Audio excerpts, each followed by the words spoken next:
We are Baltimore. We are St. Louis.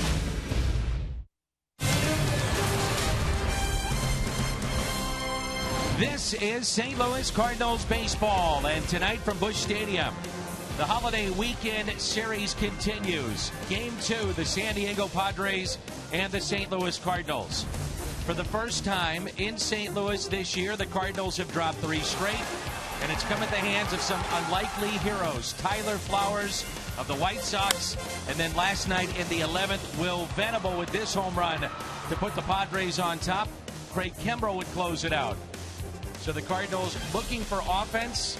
He's in the lineup tonight. He'll play center field. That's Tommy Pham, recalled from Memphis. And with Jim Hayes and the man Hungarian Al Raboski, I'm Dan McLaughlin. Delighted to have you with us as we get you set for baseball tonight.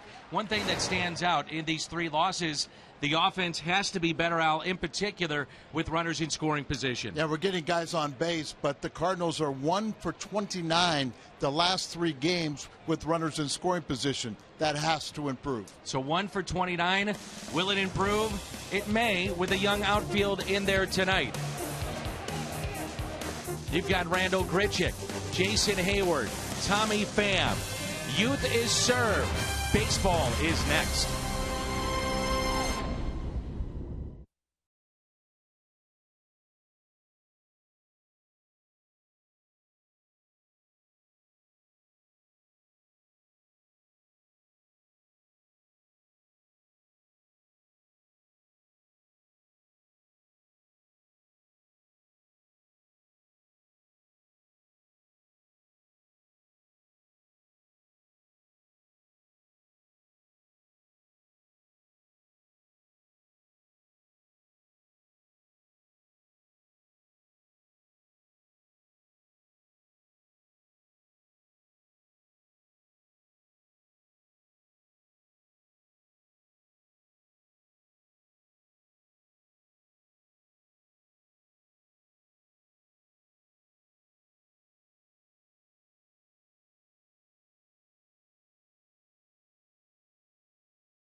They did before the All-Star break in '68. The last 4 National League teams to have an ERA below 2.65. Pirates, Dodgers, Cardinals led by Bob Gibson, and the New York Mets. The 2015 version of the Cardinals are trying to do that as well. They're very close, and tonight they have one of their best going in game number 2 of this 4-game series. Right-hander Michael Wacha gets the call tonight. Game 2, Padres, Cardinals coming up on Fox Sports Midwest.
Brought to you by Budweiser. Make a plan to make it home. Save big money at Menards on all your home improvement needs. And visit your local Mid-America Chevy dealers for great prices on our all-new 2015 vehicles today. Beautiful night for baseball here in the Gateway City. Hope you're having a safe and fun start to your holiday weekend. On with Jim Hayes, Al Raboski, Kim Eberly here in the booth. I'm Dan McLaughlin. Let's take a look at the Padres lineup as San Diego comes in and fighting for their playoff lives here midway through this season at 7.5 games out. Alonso, Norris, Kemp, Upton, Solarte, Jerko, Venable, the hero of last night, Barmes, and the pitcher Andrew Kashner. For the Cardinals, making a 16th start, right-hander Michael Wacha. Trying to become an 11-game winner and also win his 20th career game. Pitching on 6 days rest. He's usually very good when he does that. And we'll see how things go. Pitching has not been the Cardinals' problem of late. The other aspect of the rest that Michael Wacha has going into this game tonight, he has not thrown over 100 pitches in his last 3 starts. There's a ground ball. Yonder Alonso batting first for the first time in his career. Grounds out to Matt Carpenter. A look at the Hyundai pitch arsenal here from Michael Wacha. Well, Michael Wacha with that 6'6" frame throws downward with the 4-seamer, the cutter, the change, and the curve. When he first came up, he was just a fastball changeup pitcher, but he's added those 2 secondary pitches and has made him that much tougher to hit. Very difficult to center the ball with that downward action. Derek Norris, he's behind the plate tonight. We saw him at first in game 1. He's batting .238. 11 home runs. He's driven in 45, and those 45 ribbies are the most among any National League catchers. Here's an 0-1 pitch. Ground ball. Slowly hit. Tough play. Colton Wong. Nicely done.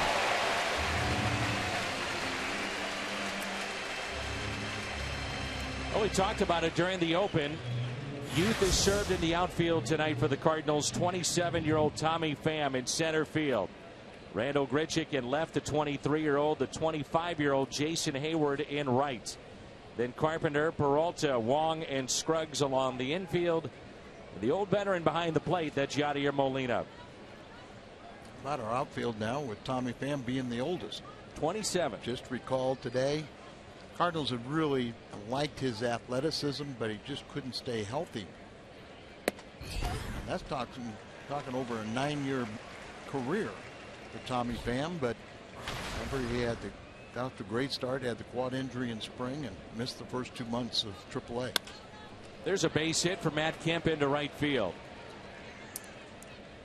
So a 2-out hit. The former Dodger is aboard.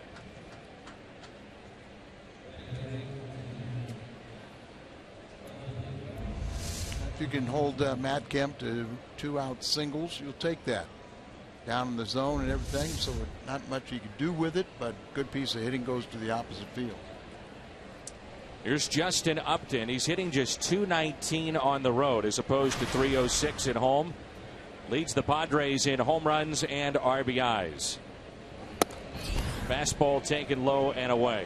And Dan, also, he only has 3 home runs, 3 of his 14 home runs on the road. So real big difference. Has no problem hitting the big spacious ballpark in San Diego. Petco Park, one of the biggest in all of Major League Baseball. That's up the middle. There's Colton Wong, race to the bag, and he beats Matt Kemp. 3 ground ball outs for Michael Wacha. Cardinals coming up in the home half of the first, and that man will lead it off. Colton Wong when we come back.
Wacha is well rested.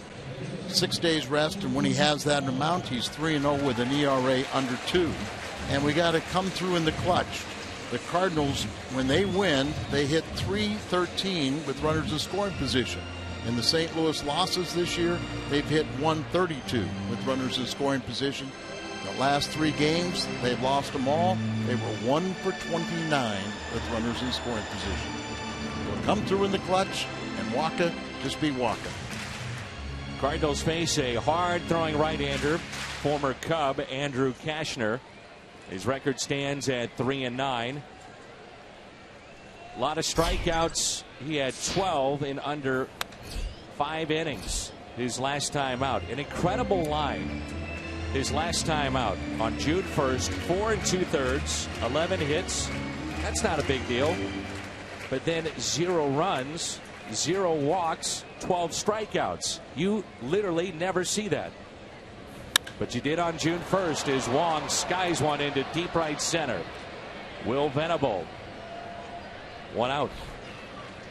Well, the one thing about Kashner, he can hit triple digits. He's got the 3rd highest velocity in the National League with his fastball. really is improving on the changeup, really working on a splitter right now also. You'll see that the curveball is really not much of a factor. So it's fastballs and sliders, the changeup, and he really can throw hard and gets good movement when he keeps the ball down. Here's Matt Carpenter. Carpenter was on base 4 times last night, 2 hits, 2 walks, and scored 2 runs. There's the shift for Carpenter, which varied at times last night, whether or not a runner was on and whether or not they got to 2 strikes. 1 ball, 1 strike here. Carpenter second on the team in RBIs with 38. We'll find out this Sunday if he's starting in the All-Star game for the National League. Hits it down the left field line, slicing, and Upton is there for out number 2. Here's a look at the Cardinals lineup. Colton Wong, Matt Carpenter, now Johnny Peralta here in the first inning. Jason Hayward will bat cleanup. Yadier Molina, Randall Grichuk, Xavier Scruggs, Tommy Pham, and Michael Walkup. We talk about how steady Peralta has been. Tonight playing in his 77th game.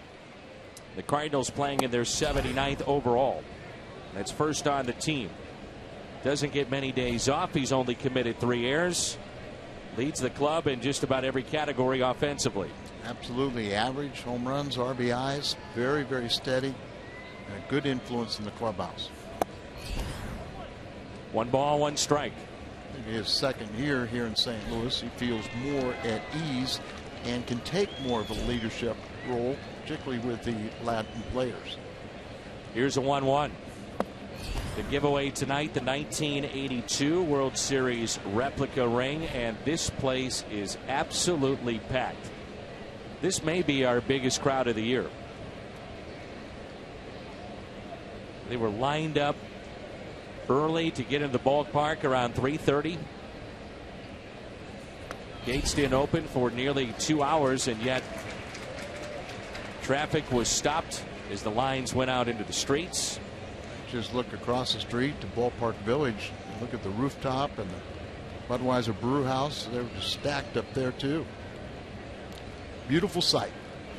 3-1 pitch, grounded to short. Clint Barmas makes the play. Michael Walkup back to work. We played an inning here at Busch Stadium, and there's no score.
.12:30. Let's hope, though, it's a quick game, because later at 4, it is the Women's World Cup final rematch of Japan and the United States. That'll come your way at 4 It's streaming live on Fox Sports Go. Sunday doubleheader on Fox Sports Midwest and Fox Sports. Here's Solarte, the switch hitting third baseman. Then Jed Jerko and Will Venables. Strike one from Michael Wacha. Underway here in the second inning. Last 6 games for Solarte. Batting .400 with 5 extra base hits. Hit a home run last night. He has 4 doubles in that time. And then remember, he was ejected in game 1 of this series. 1-1 pitch. And I'm sure he'll have a lot of friendly conversations with Bob Davidson, last night's home plate umpire, and the third baseman and third base umpire can talk about that ejection last night. It was his first career ejection. And a strikeout on the inside corner. First of the night for Michael Wacha. Set up inside, and he hits his spot.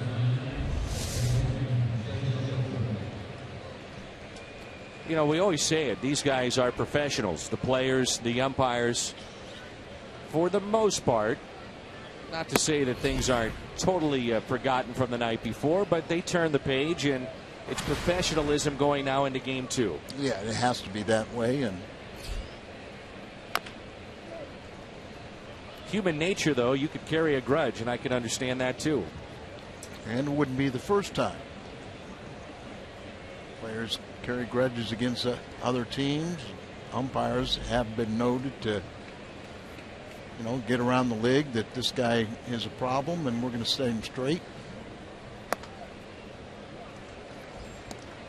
But as you said, for the most part, they're very professional in what they do.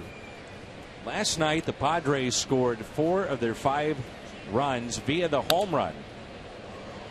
This is a team that comes in 14th in the National League, so second from the bottom in average at .240 after revamping their offense. I mean, you look at Alonso and Norris and Kemp and Upton, Solarte, players that were not drafted or developed by the Padres. That swung on and missed. Good tailing action in on the right-handed hitting Jerko, and there's 2 down with 2 strikeouts. Michael Wacha looks sharp once again. He had a very efficient 3 ground balls. Now he strikes out the first 2 batters. He's thrown a lot of strikes. 16 total pitches right now, 12 strikes. Here's Will Venables, second career pinch hit home run last night. What's amazing about that, Venable hadn't had an extra base hit in 56 extra inning at bats. That was the longest active streak in baseball until that home run last night. And Dan, he's been a thorn in our side in the past. He's hit .319 against the Cardinals. He's hit .369 in this ballpark, and that was his 5th home run against Cardinal pitching. 0-2 pitch at 97 from Michael Wacha. 1-2. He's had 20 of those 36 games here at Busch Stadium. And a ground ball. Wong diving for it, and it's into center field. The second 2-out hit for the Padres tonight. Once again, if you get 2 outs and you hold hitters to just singles, you got a pretty good percentage you're going to get out of the inning without a run being scored. Just have to bear down on the next batter, and that's Barmas, who in his last 21 games has hit .355. That's jumped his average from .224 this streak to .291. Pitcher Andrew Kashner is on deck. 2 outs, runner at first. We were both down by the cage for batting practice, and people on both sides, Padres and the Cardinals, buzzing about the play of Yadier Molina last night. Maybe we just take it for granted. We've seen it before, but his throw from his knees to get a base stealer, just an incredible play. If you have arm strength and have accuracy and you get a pitch, the location of the pitch is where it was. You have a shot. Yeah. Shallow right. That's Hayward calling off Colton Wong. And Jason will lead it off when we come back midway through 2 on this Friday night. And there's no score.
us, will you please? Well, we got some toasted wraps here, some pretzels. I'll get the nachos. Have a little information on Tommy Pham as well. Since he returned on June 6th from a torn quad, he has absolutely been feasting on AAA pitches. A .338 average at Memphis, 5 homers, 21 ribbies in 24 games. Tommy told me he was able to get his bat going so quickly because of how his rehab was handled at extended spring. He told me he couldn't run at all, but he was okay to swing a bat. He said the coaching staff made sure he took BP with everyone else, so he would sometimes flip him into other groups to even get him extra swings. He said when it was time to go, he was ready to hit, Dan, and he kind of picked up where he left off at spring training, where he may have well made the Cardinals. Well hit. Opposite way, and Upton with just enough room off the bat of Hayward.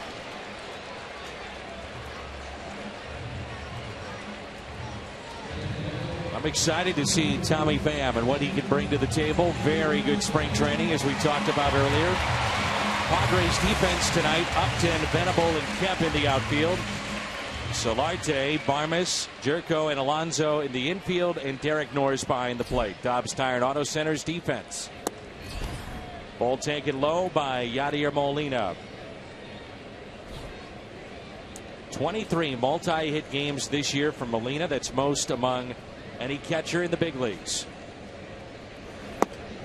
2-0.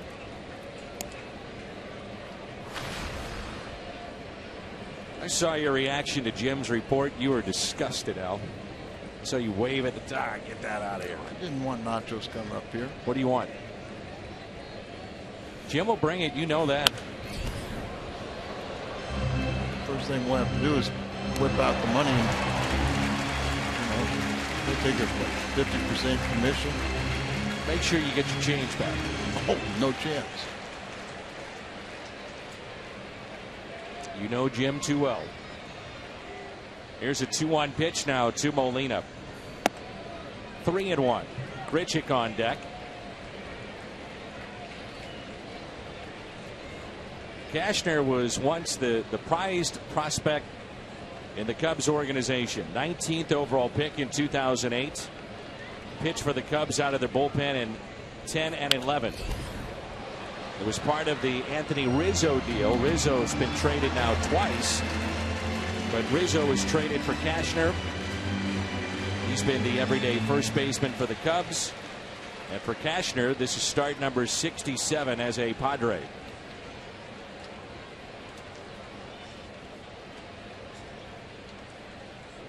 The 3-2 pitch. Decades ago, Dan, a lot of clubs were reluctant to ever trade a position player for a pitcher. The thinking being, especially as a starter, he can only win and participate in hopes of a win once every 5 days, where a position player can do it every day. 3-2 pitch. But with today, pitching being the barometer of success, you know, you see that happen frequently. I mean, think about it. You have a 20-game winner. Your team goes to postseason. You're looking at 90 to 100 wins. It's 20% of your victories thanks to that starter. Yeah, and then you think about also the Padres a year ago. They couldn't score, but they could pitch. Great pitching staff. 3-2 is a fly ball lifted into right field. And Matt Kemp is under it. 2 down. 5 up, 5 down for Andrew Cashner. And you see 4 of them are fly balls. So he has allowed 13 home runs. His biggest problem is he's allowed the most unearned runs, 19 unearned runs. And you know, even in their big ballpark, they say all their guys are just giving up too many home runs. And that's hard to believe in how spacious and how big Petco Park is. Two outs, nobody on. Randall Grichuk 0 for his last 9 after leading the Cardinals in home runs, runs scored, extra base hits in the month of June. 5 for 24 with that monster home run in Big Mac land on the homestand. But you know, we're going to deal with this. As you know, he's only 23 years of age and still growing. You would think if you're the San Diego Padres, you could get just about any pitcher in free agency. Great place to live, and the big ballpark. Yeah, I mean, Castro had even said, I went from Wrigley Field to a pitcher's park. Rizzo goes from a big spacious park that a lot of hitters complain it's too big to Wrigley Field. So it's one that psychologically has helped both players. But you're right about free agency. They'd have no problem going there. And a strikeout of Grigic. The first of the night for Andrew Keshner. We head to the third. Cards and Pods, no score.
Look-ins, replays, StatCast, and more, all at MLB.com at bat.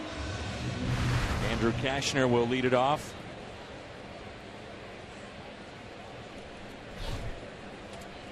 It'll be Keshner, Alonso, and Derek Norris. We saw Tyson Ross with a home run last night, the starter for the Padres, to right field. First home run by a Padres pitcher since Andrew Keshner. Keshner has one career home run. Taken just a bit low. 1 ball, 1 strike.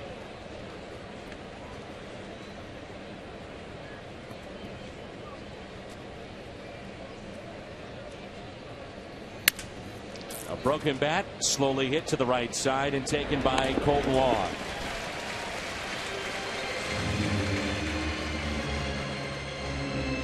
Touching story to tell you about. There was a gentleman who's passed away, Hap Eschenbrenner, who played with Dave Garcia during their Army days at MacDill Field in Florida during World War II. His prized possession for Hap was having a Garcia signed jersey from Dave. And they are from this area. And when Greg got called up,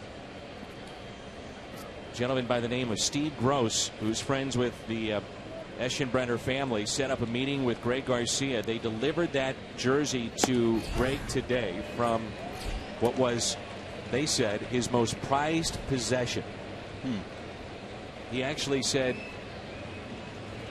I want to be buried with this jersey. It means so much to me, the game of baseball, what Dave meant to me. And so Steve Gross set up the meeting with Greg today, and he got that jersey and found out the story, and it was a very emotional meeting between the two. That's just the game of baseball and how it brings so many together, and the connection of families, and in this case, in the 4th of July weekend, the connection of veterans. Dave Garcia has to be, I think maybe early 90s. And born in East St. Louis. You know, just a tremendous individual, longtime baseball man. I actually played for him on a team that was going, a team in Mexico that was going to the Caribbean World Series. And but I knew him actually when I was in college, and when he was scouting and being around the ballparks and stuff. And he's always been a gentleman. I know Dave Duncan was, you know, just reveres Dave Garcia. You think about that. He said, if I cannot get this to Greg, I want to be buried with this jersey, because I remember so fondly playing baseball with Dave, and it means so much to me. And he signed it. He actually had it hung in his nursing home. Yeah. He passed away, and then the family wanted to get to Greg, and they did. Long, and he can't make the play. As Norris goes flying over Xavier Scruggs, and let's hope everybody's all right. Norris slow to get up, and now they're calling for the trainers, and you almost wonder if he knocked the wind out of it, or it's his shoulder. A wild throw, and that's where both guys could get hurt. A nasty little spill. The throw was wide, so it brings Scruggs right into the path of the runner. And it looks like maybe the shoulder is bothering the left shoulder. Tried to put the arm down to break his fall and have the momentum going over the top of it. Norris had already a career high in home runs at 11. And Dan, you know, we always kind of thought that he was really almost a defensive liability back behind the plate, but he's leading the major leagues with 24 runners thrown out. But what that tells you is everybody's trying to steal against him, and he's probably improved dramatically in that situation. But you, by contrast, you almost have about 24 attempts against Molina, and he's caught 24 to lead the major leagues. But people are running on him for a purpose. Norris made the tremendous play robbing Yadier Molina at first base last night. That saved the game. Norris came to San Diego from Oakland. He was an all-star last year. Right-handed pitchers Jesse Hahn and R.J. Alvarez went to the Oakland A's, and Norris will stay in the game. Good thing neither one of them are seriously hurt. And how about this? 3 innings in a row. Walker gets the first 2 men out and then gives up a single. But it's worked out in his favor the first 2 innings. And now Matt Kemp. A single to right, first time up. He comes to San Diego for 2 pitchers and Yasmani Grandal, all part of a 5-player deal. Now 30 years of age. He's been a 2-time All-Star. And you would have thought back in 2011 there's no way he wouldn't finish his career with Los Angeles, as he finished second in the balloting of the MVP behind Ryan Braun. Many people thought he should have won that over Braun, including Kemp. Yes. He was a little biased, though. After the news of Braun's suspension came out, not once but twice, with issues with PEDs, Kemp thought he should have been the MVP. Spent 9 years with the Dodgers. Hit .287, despite the fact that he dealt with ankle and shoulder injuries last year. Still hit 25 home runs and drove in 89. Had a terrific second half, and that gave them hope. And he could get back to that prominence as a player, but with the logjam they had in Los Angeles, they dealt him south to San Diego. Got off to a very slow start with the home runs. He has picked it up with his 6 now. 3-1 pitch. Now 3-2.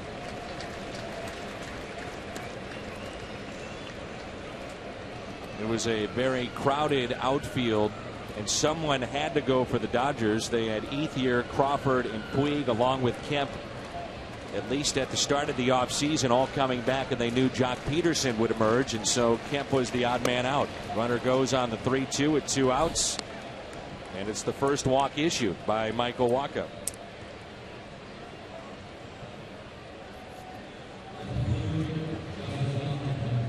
don't forget Scott Van Slyke in there too. More of a bench guy. Yeah, they still have a logjam of outfielders, but I guess there's a book that has come out that is pretty critical of the relationship between Puig and his teammates. Less than flattering. Yes. Now Justin Upton grounded out to second, first time up, in a fastball. He swings it through a 94-mile-an-hour fastball from walk-up. By the way, Jim did bring the nachos. Did you see the little bill he gave me? Oh, I did. $400. Mm-hmm. Nachos, plus he said he gave us a ride one time home, and so he was charging us gas money. That's Jim. Typical. 1 ball, 1 strike. Doesn't need some spending cash when he goes on vacation. Jim will be headed to the Jersey Shore during the All-Star break. Be careful, sharks. Here's a 1-1 pitch. A breaking ball that's in the dirt.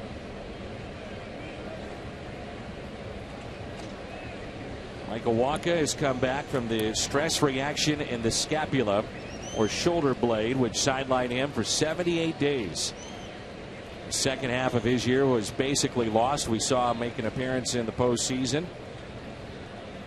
Gave up the home run to the Giants that clinched the pennant.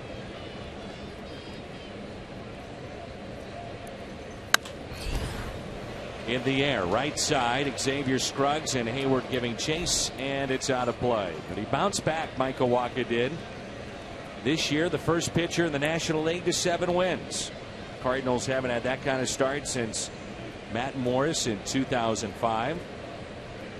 Morris that year finished 14-10. Since that time, he's kind of alternated win-loss, win-loss. He won his last time out, so we're going to break that streak. The 2-2 swung on and missed. Strikeout number 3 for Michael Wacha.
Suffering from a rare and often deadly form of cancer, ALL.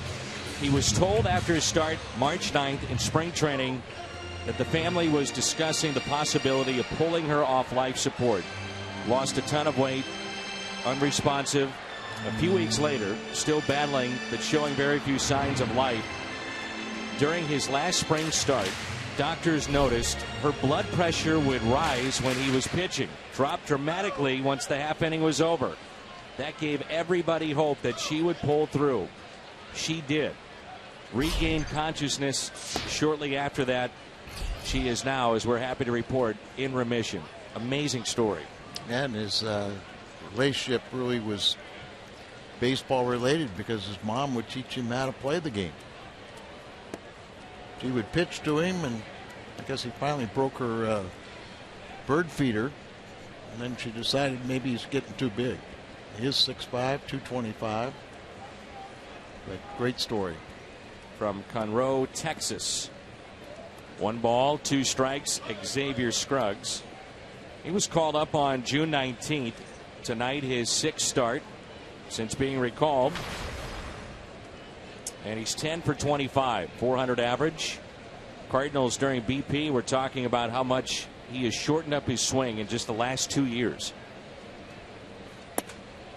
He's always had power in the minor leagues. You know, perennial 20 home run man. He's done a nice job. Remember, he pinch hit last night and got a base hit. He's 5 for 13 on the homestand. Puts the ball in play, slowly hit. Glove by Cashner, spins and throws. It brings in Tommy Pham. Won't take days off. We go so hard until we fall. Batting 8, number 60. Won't take Center fielder Tommy Pham. until we fall.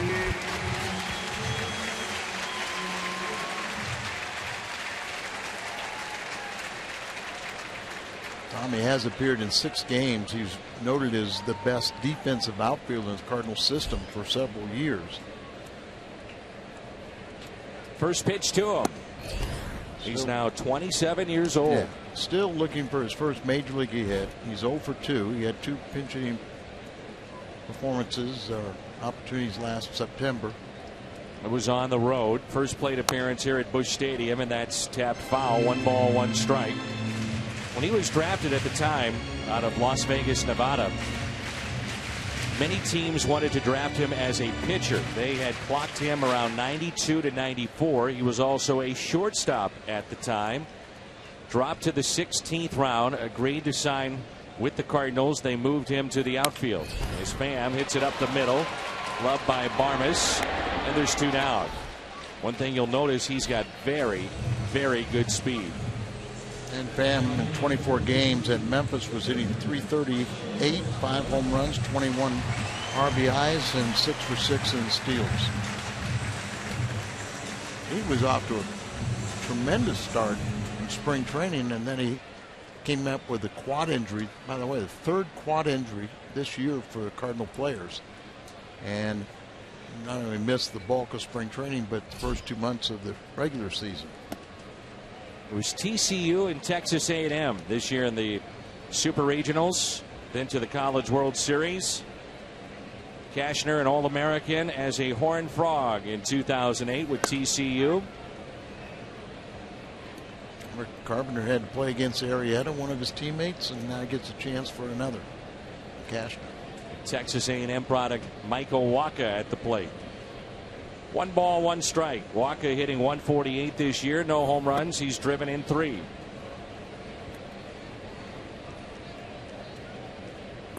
Cardinals in search of their first base hit tonight.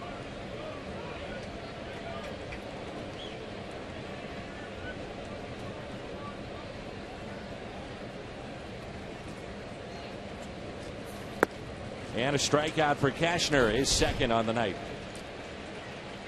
Great news for Andrew Cashner, their family, and Jane Cashner in remission. Wonderful news.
Ballpark Village, the World Cup watch party. Cheer on Team USA. Sunday, they'll take on Japan. The World Cup final will be at Ballpark Village. Games, mascots, giveaways, World Cup watch party starts Sunday at 6.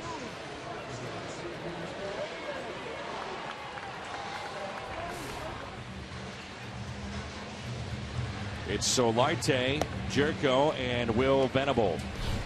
As Mike Milwaukee finishes up his warm-up tosses.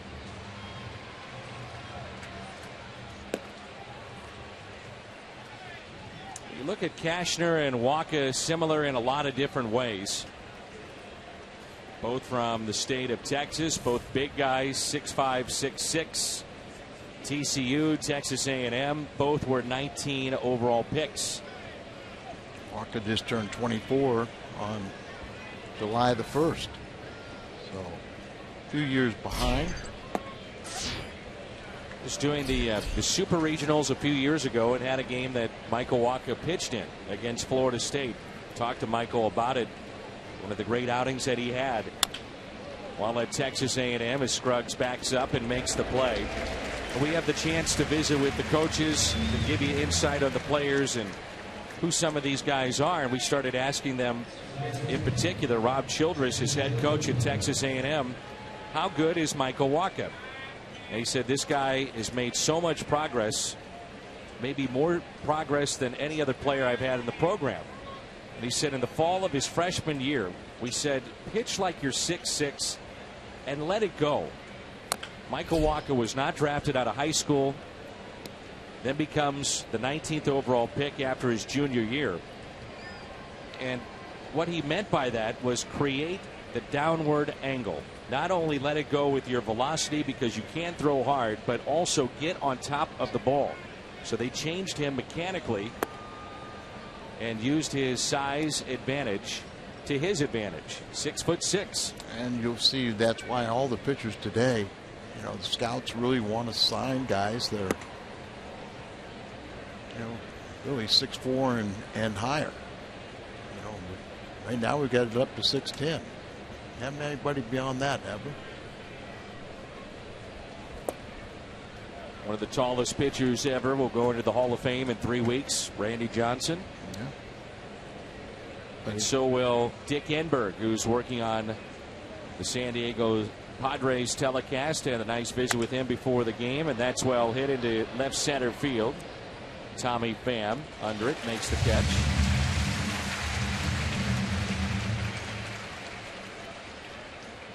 You got the mound. After 68, they lowered it 15 to 10 inches. So if you've got 6'6" and then you release the ball high, I mean, hitters just, you know, they have a tough time looking at that downward plane. You know, you look at the release point up here, and then if you can get the ball down below the knees with movement, it's just very, very difficult to get a good look at it. How about Dick Enberg? 42 NFL seasons, many of those years paired with Merlin Olsen. 28 Wimbledons, the Super Bowls. People in Southern California loved him with his time at UCLA. There's Mark Grant to the right. Mark Grant is one of the great characters in our sport. I thought it was Uncle Festus. Fester, yeah. Adams family. Mark's from up in Illinois. I know a lot of people from Festus. Yeah, Festus, but it was Uncle Fester. But Mark is a character, and one of our favorites. You got one of a real serious side with Dick Enberg, and then you have somebody that just has that great smile, and almost before he even opens his mouth, there's almost a giggle or a laugh coming out of it. He is a funny man. 2-2 pitch to Will Venable. A rocket into right field, but right at Jason Hayward.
Busch Stadium in St. Louis. Let's check in with Jim Hayes. Dan, Trevor Rosenthal is obviously having a remarkable season. 23 saves, 0.50 ERA, 23 and 2/3 innings scoreless streak. He was on the pregame show. I asked him if going strictly from the stretch was a big factor in that success. He told me yes, because it helps him be more aggressive early in counts because his control is better. He told me when he started just throwing from the stretch, it felt natural and didn't require much of an adjustment on his part. Plus, he says it didn't affect his velocity at all, which happens to some pitchers.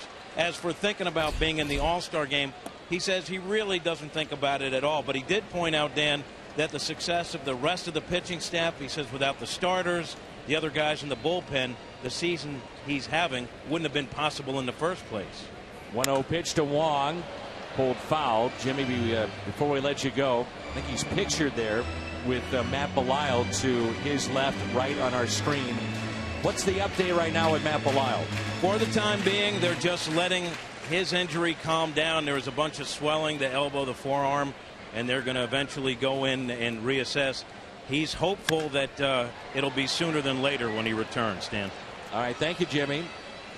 10 up, 10 down for Andrew Kashner.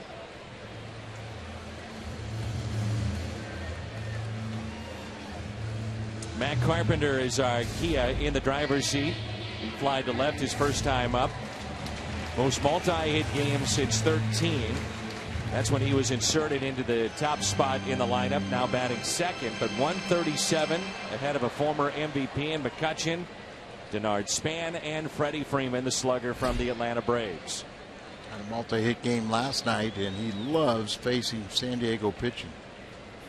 The shift is on, and he beats the shift. Base hit into center, and the first Cardinal hit tonight.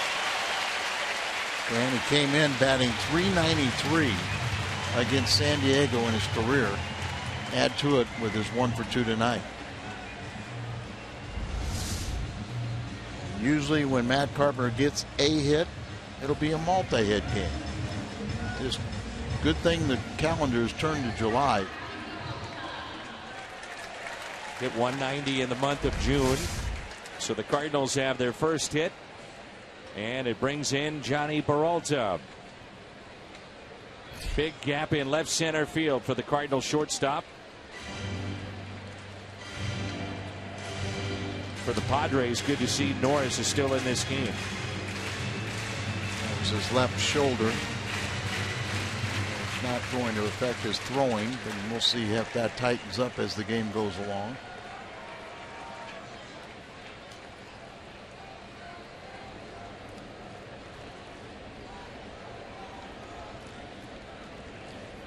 Just to back up the numbers and what you were talking about earlier with Derek Norris, the catcher for the Padres. There's been 74 attempts against him. He's caught 24. The 50 steals against him, the most of any catcher in terms of stolen bases allowed. As Peralta hits it the other way. Well hit, kept going back, makes the catch. He just glided to that baseball, and it's a double play. Outstanding play for the Padres right fielder, gliding to that baseball in the corner and right, and turns that into a double play. Carpenter, do I stay, do I go? Took the chance, had to get back, and with that, Matt Kemp, strong arm, double play. End of 4 here in Game 2.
8-9-1 for the Padres here in the top of 5. Michael Wacha has allowed 3 hits. Padres have stranded 4. This is a team that usually gives Michael Wacha run support. Better than 6 a game, but not tonight thus far. With his good ERA, he hasn't really needed that run support this season. One of the other turnarounds, he's been very good on the road. Or last year, he just really struggled on the road. He was 5-0 at Busch Stadium, and he was winless on the road. But this year, he has gotten that run support, and he's been one of the best winners in the league. That swung on and missed. Good sinking action as Barmes is tagged out by Molina. 4 strikeouts for Michael Wacha. Well, here's the run support that we were just talking about a moment ago. The BJC Healthcare difference maker, better than 6 a game for Michael Wacha. De La Rosa, Heston, Shields will not see him in this series. And Julio Tehran of the Atlanta Braves. BJC Healthcare difference maker. 4 strikeouts for Wacha. Here's Andrew Kashner. With an ERA of 2.94, he hasn't needed all that run support, but it makes it a little easier for you. You have a leeway where you can make a mistake and not cost you a ball game. This year, Wacha is 6-2 with a 2.68 ERA and 9 road starts. 4-1, 2.89 at home. Just saw James Shields, their big offseason signing, with pitching, and we will not see him in this series. 1-1 pitch, breaking ball, taken high, and it's 2 balls and 1 strike. One of the things that we forget, it seems like Wacha has been around forever. He just turned 24 a day ago. He had a total in the minor leagues of 73 2/3 innings in the minor leagues, and then came up to the major leagues. That was it, as Peralta puts away Kashner. 2 outs this Sunday brings you a sweet season of winning contests. Take a photo at the new Lulu the Cow display at any Ice Cream Sundays event, while visiting Busch Stadium to win Cardinals tickets or a party suite. Pretty amazing, isn't it? I mean, you hear about guys jumping to the big leagues when they're drafted, many not ready, but this guy only 73 2/3 innings in the minor leagues. Well, that's just the way it is now. The programs at the college level have increased so well that the exposure, so much better coaching today. Yonder Alonso on the first pitch, a ground ball to Wong on the outfield grass, and he puts it away. We're midway through 5. The Cardinals have Hayward, Molina, Grichuk coming up, and there's no score.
Cardinals package this year that includes overnight accommodation, tickets to a weekend home game, personalized slugger bat, $25 credit to Brewhouse or Red Kitchen and Bar. Book today 655-1234 or visit stlouisarch.hyatt.com. Jason Hayward flied to deep left field first time up. He's hit safely in 13 of the past 14 games. As a cleanup hitter this year, small sample size, but .450 as a cleanup man. Taking much better at bats as this season goes along. And Dan, I think from day one of spring training, he just fit in with the clubhouse. You know, it's been a little adjustment as a player, but he was told by Terry Pendleton, and you know Terry has a respect for the Cardinal fans. He said, I thought you were going to be Atlanta Brave forever, but you're going to the next best place. Now, he's from Atlanta, but he said you're going to fall in love with the environment here, and Jason definitely has. I asked him the other day, I said, did you feel out of place at all, or did it take you a while to get used to a new team? And he said, not at all, which really surprised me. He said they just made me feel so welcome from the get-go, whether it be at the winter warm-up when they presented him with his jersey or to spring training, and now he's starting to hit rockets everywhere. Base hit into right, Jason Hayward, second Cardinal hit. Ball just jumps off his bat when he's right. Well, you know, Dan, you know, it's as an athlete, you never want to embarrass yourself. And there are going to be times when you will. But it just seems like when you have 40, 45,000 people in the stands every single game, it just gets you up. And they feed off the energy of the great Cardinal fans. And by the same token, so does the visiting players. I mean, they love playing in this atmosphere because the fans are so good. You know, they know baseball and they want to see the Cardinals win, but they appreciate the effort from visiting teams too.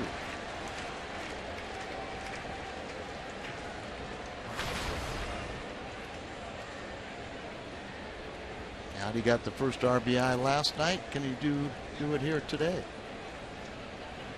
And since he got his first home run, he started picking up the pace with his offense.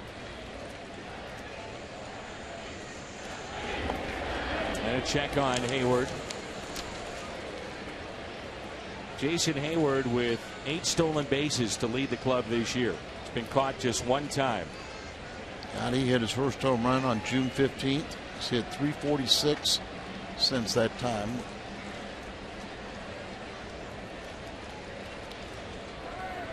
Runner goes, and it's a foul ball. By the way, because of the story we told you with Andrew Kashner and his mom now in remission, they have begun the Kashner Family Foundation. Pitching for a Cause was born, and that foundation is KashnerFoundation.org. They try to help out hospitals and communities so that children can be supported through trying times. I was saying the other day how much that situation has changed him.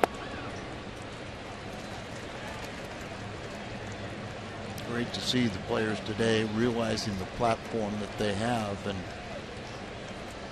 everyone doing their own thing to help so many worthy causes.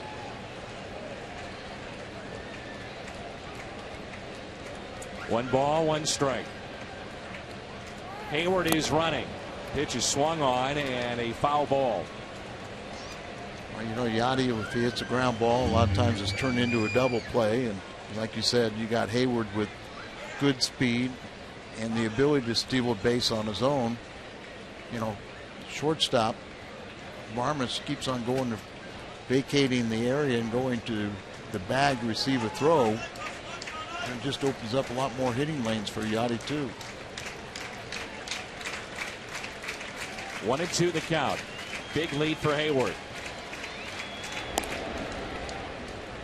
Remember when Kashner was with the Chicago Cubs, you could bank on 99 to 100, sometimes 101 as a reliever. And they've talked about the fact that he's not throwing as hard, still very, very hard. Third best, as Al mentioned, in the league. But realizing he doesn't have to air it out every single time. Ground ball, base hit, Hayward on his way to third. They started the runner again, and it paid off as Barmes went to cover the bag at second. I'm sure Yachty saw the same thing, that on the two previous attempts where Hayward tried to steal, the shortstop vacated the area to receive the throw. There's another double play if he stays in the same position. But by going out there, bounces it on through, not hit particularly hard, well, that works in the favor of Hayward because he can go on the third before Justin Upton can throw it over to third base. So Molina is 1 for 2. Here's Randal Grichuk, who struck out 0 for his last 10. It's an area where Randal really has to just relax and struggle with runners in scoring position. But as we mentioned, our Toyota Keys, so is the entire team. The Cardinals here in the 5th inning finally put a man at second, now at third. Cardinals in their 51 wins this year hit .313 with runners in scoring position. The 27 losses, 132 is the average. The 0-1. Xavier Scruggs on deck. Grichuk has got an extended look now with Holiday out. Still not running at full speed, but his return is imminent. See a lot of clubs when they get in, when they need to make pitching, need to pitch, and that's what the team has done with runners in scoring position in the 3-game losing streak. They'll get a lot of breaking pitches. And the 0-2 pitch. An off-speed pitch. He may see 2 more. I was going to say, you see enough of them, you're going to hang one too.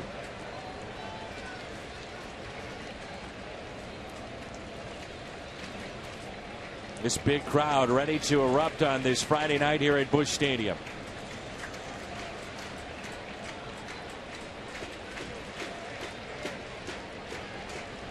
Nobody out. Runners at first and third. The 1-2 pitch to Randal Grichuk. 2-2.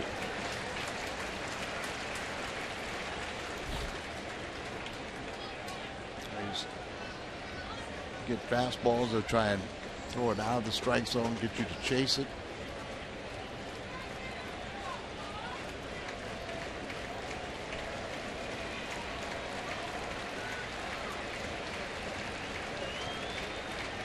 The 2-2. The Cardinals have an interesting decision to make here with 3-2. You want to start Molina, thinking of the fact that Grichuk does swing and miss a lot. You might run yourself into a double play. That's the problem. I don't think you can do it because Grichuk doesn't make enough contact. Swings, misses. Gotti doesn't have the speed. We'll see here, and here comes this crowd again. Big gap in left center. The 3-2 pitch. Got the fastball, but a good location. And Molina was not running.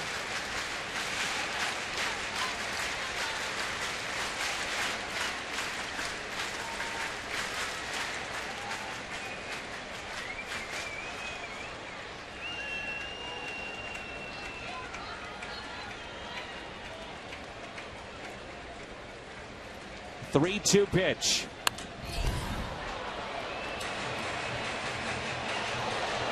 Tried to dial it up the last couple of pitches, 96, 97.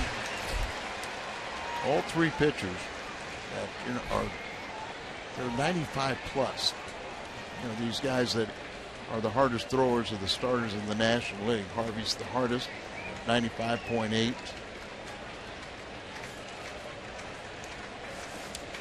3-2 the count. Nobody out.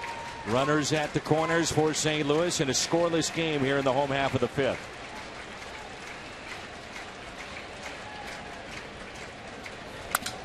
Broken bat and a foul ball. Foul ball. That's why you take that lead in foul territory. That hits you, you're all right. You're still in. Yeah, You're alive. Tough situation there for Hayward. Just make sure you're in foul territory, and he is. And it gets him in the back of the leg when he's standing on the back. But foul ball. It was close.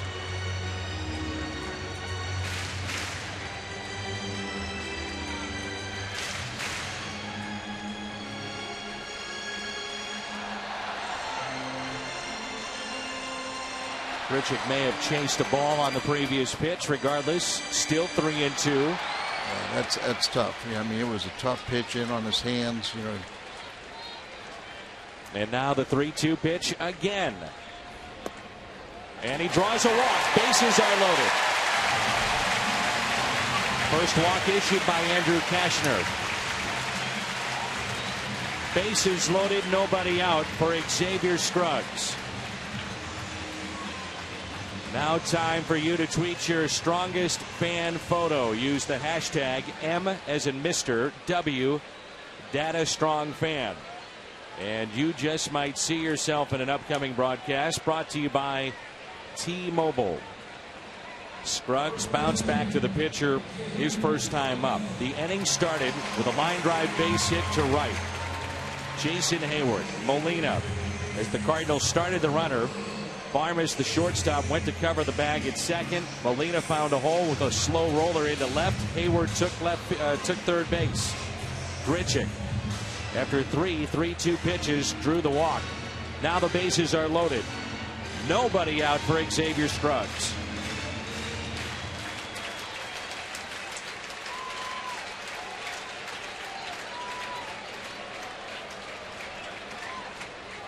First pitch to him. Foul ball.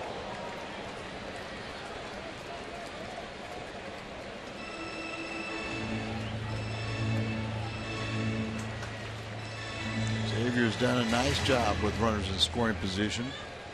He's already had 2 3-hit games. Well, he hadn't been around that long.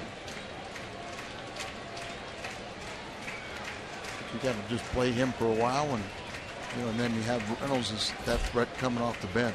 0-1 pitch. 1 ball, 1 strike. Reynolds had 4 strikeouts last night. Scruggs a chance to play. And thus far, he has produced.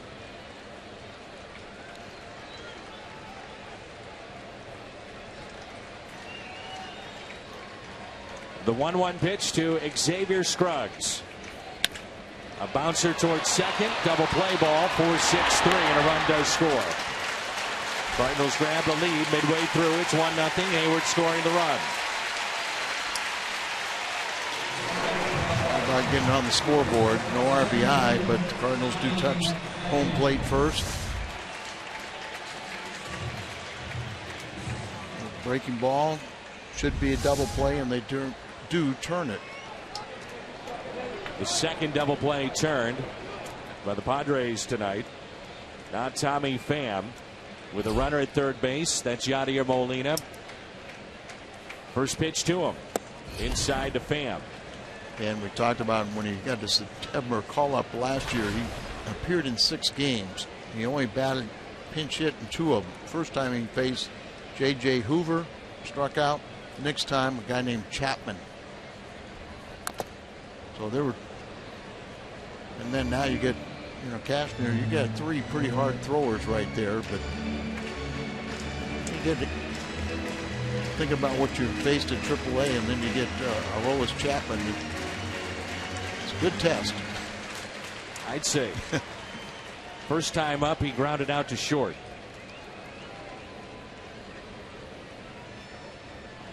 And the 1-1 pitch to Pham.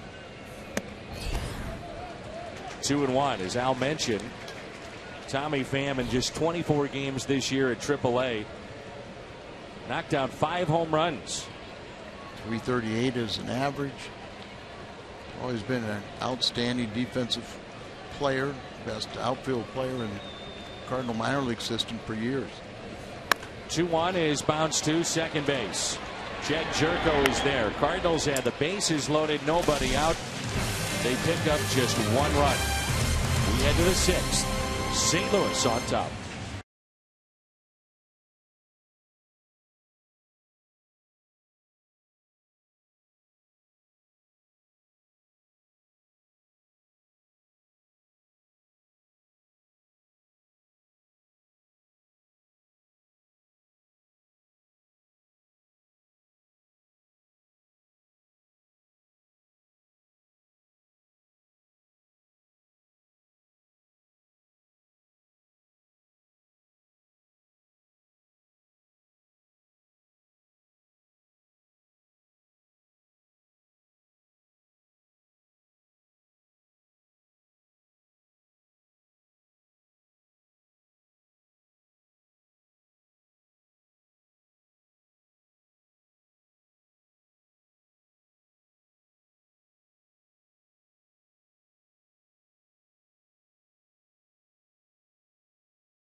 .14th, 7 Eastern, 6 Central.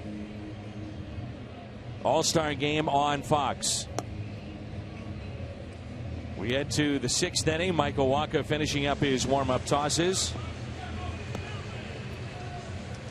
Souvenir time here at the ballpark. I bet that's the camera of Phil Nichols. He's all over the place here at Busch Stadium. Am I right? And it is. Sit down with Phil today and give him a little talk, a little pep talk. He doesn't need much. I mean, he's a hustler out there. Well, you know, I mean, all the guys were out working and everything and doing their job, and he was kind of in the air conditioning. I had to do it with T West a couple times, and he's picked up the pace. Good. He's showing up on time now. Glad to hear it. So Phil, I'm sure will, he'll do the same. Phil does a great job. We love giving him trouble. Here's Derek Norris. He's got that beard because he said he's baby-faced. They have the nameplate at Petco above his locker stall. Norris Saris Rex. They had to toughen him up. They had to get him mean. He said he's too baby-faced, so he's got that menacing beard. And he hits a ground ball, 2 hops to second base, taken there by Wong. It's a day game tomorrow for Game 3 of this series here at Busch Stadium. The Padres and the Cardinals, Despaigne and Martinez, will come your way tomorrow at 12:30 right here on Fox Sports Midwest. And that's a look at your Budweiser What's on Tap. Matt Kemp has singled tonight and also walked back in the 3rd. Good breaking ball that time for Michael Wacha. It's another pitch too that can be an advantage with the 6'6" coming down, pulling that pitch down. Remember when Michael Wacha first showed up, his a hitter would just throw the breaking ball away, just eliminate that, and you just had to deal with a fastball and a changeup. But now he's got the curveball and a cutter. On the outside corner, strikeout of Kemp. He knew it, no argument. And that's 5 tonight for Cardinals right-hander Michael Wacha. Friday, July 17th, 25,000 fans ages 16 and older have the opportunity to take home a unique canvas print, courtesy of Coca-Cola. The print features the Cardinals opening day lineup standing on the field. You can get your tickets right now at cardinals.com/promotions. Then on the 24th, we have the Al Rabowski bobblehead giveaway. That's fouled back. Presented by Fox Sports Midwest. And he's in a gray uniform. chose that. I don't think we've ever had a bobblehead in a visitor's uniform. 1 pitch. I agree. I don't think so either. We've had the powder baby blues, if you will. We've had the home whites. You put a lot of thought into this. You gave him some action shots that you liked. Yeah, they showed me some pictures. Tough play for Carpenter. Couldn't get it out of the glove, and with the speed of Upton, he beats it out with a 2-out hit. That's now the 4th time in this game of the 6 innings where Walker has gotten the first 2 in the inning, and then the next man has reached 3 times with hits, once with a walk. He's allowed 4 hits on the night. He had retired 9 in a row before that base hit. Just really kind of a swinging bunt. It wasn't hard contact at all. Thus far, Michael Walker with 8 ground ball outs. Now Solarte, the switch hitter, was called out on strikes back in the 2nd and also grounded out to first, the former Yankee. But the bulk of the playing time when A-Rod was suspended and then traded to the Padres.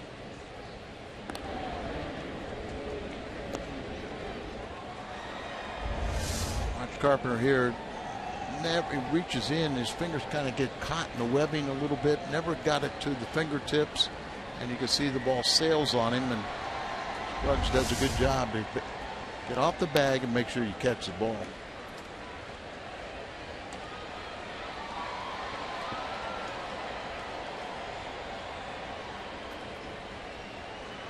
Solarte did hit 10 home runs last year between New York, the Yankees, and San Diego.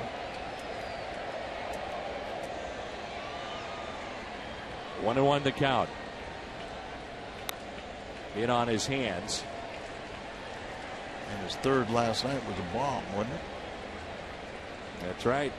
That was from the other side of the plate. Yep. It's Tim Cooney, and Tim Cooney gives the Cardinals another quality start.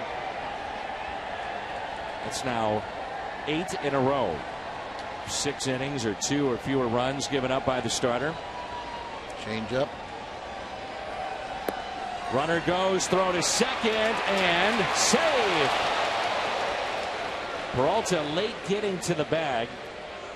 And now Upton is a perfect 16 for 16 in steals. Yeah, that's the way I saw it. Johnny, you know, a little late there. You're taught as a catcher, just throw it right over the bag. And then it was a little bit behind him. He had to hold off and catch the ball and then try to get the tag, and gets the foot in there ahead of the tag from I'm Peralta. not sure, Al. I mean, looking at that replay,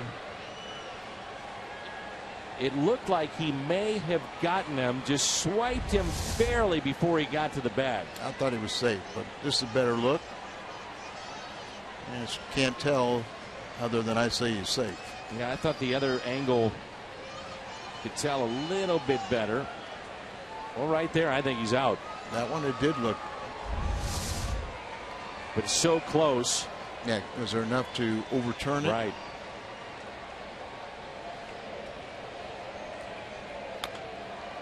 So, Culpa with the call at second base, St. Louis umpire.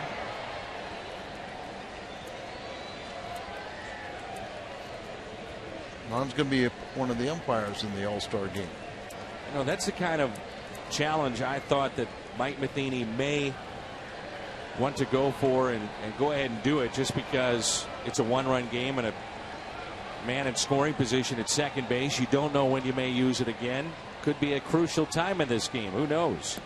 That ball scoots away, but Upton stays at second base. Cardinals do not challenge all that much. They don't shift all that much, fewest times in the National League. And that's a big change from a year ago, isn't it? They were very active in shifting. This year, the fewest. 3 balls, 2 strikes. Solarte 0 for 2 tonight. Yanks that down the right field line and pulls it foul. And I wonder if that's a little bit more of Jose Oquendo, who we give so much credit for being a teacher of infield play, but also he just has a sixth sense where to position his players, and he'll move them around, you know, without seeing those dramatic shifts. Fly ball into shallow right, but there's Hayward.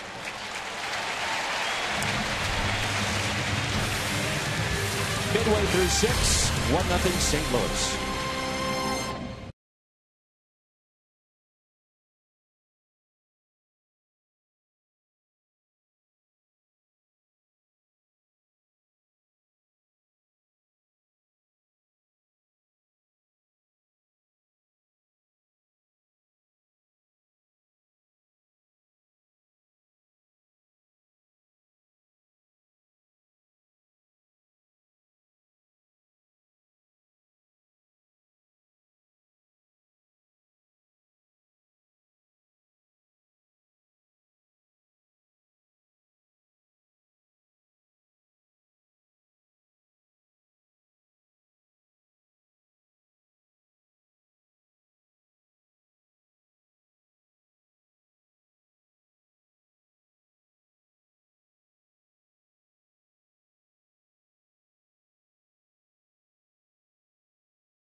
Here's post-game speaker, football legend, one of the greats, Kurt Warner.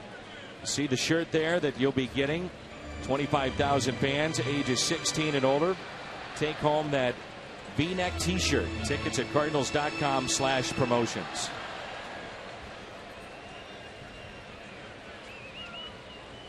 That guy's excited. You ever heard Kurt Warner speak? No, I have not.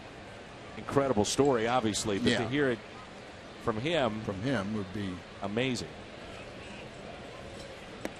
You know how strong his faith is, and just to see and to hear him talk about what he went through from stocking shelves to being MVP it's the stuff that movies are made of. You were talking about that game that Cashner had, with all the strikeouts and little inning. Do you remember the game that Waka pitched in New York? He struck out the first 9. Yeah. We had 40-mile-an-hour winds. And he only pitched 4 innings in that game and lost it. But he was perfect. 9 up, 9 down, all via the strikeout. He was the first pitcher in Cardinals history to strike out the first 9. The Cubs had just swept the Mets at Citi Field. Here's a 2-2 and a strikeout of Michael Wacha. That's number 3 tonight, but they snapped their 3-game winning streak. 2-1 loss at home today at Wrigley against the Marlins. Lost their last 3 at home. They've only scored 3 runs in those games. Pittsburgh has won 5 of their last 6 games. They've scored 34 runs in those wins. And they're losing at home to Cleveland 3-2, bottom of the 7th, but looks like it's delayed by rain. The Cardinals could pick up a game on both the Cubs and Pirates if they lost last night. Now Colton Wong pulls it foul. And that's the next road trip. 4 games in Chicago in 3 days, and then 4 days in Pittsburgh. Wrigley, I don't know. I mean, Al, you played the game a long time and been broadcasting now over 30 years. You've been to Wrigley umpteen times. It just seems like when you come out of that type of series, more than 3 games, and in particular with a doubleheader, you feel beat up. It's a hard place to play. Well, think about what it used to be in the old days when you had a 10-man pitching staff, and you would have, not day-night doubleheaders, just back-to-back doubleheaders, and you'd have to do it, with 5 starters, 5 relievers, and more position players. But we didn't think about that. But you can. The one thing you got to remember in Wrigley, though, nobody talks about it, but the wind blows in twice as often as it blows out. Pulled foul. However, when it gets blows warmer, out, yeah, and when you get in those summer months, I mean, it starts to blow out, and you could have some crazy games. And we'll have to see how it plays now with higher stands. Good point. Yeah. You got a new scoreboard too. Scoreboard and everything else that will affect the wind currents and how the ball travels. Wong with a drive into right. There's Matt Kemp. 2 down. Here's a look at your DraftKings players to watch update. With 2 outs, we look at Rizzo, Gonzalez, Frazier, and Carpenter, the doubles leaders in the National League this season. Go to DraftKings.com, enter promo code CARDS.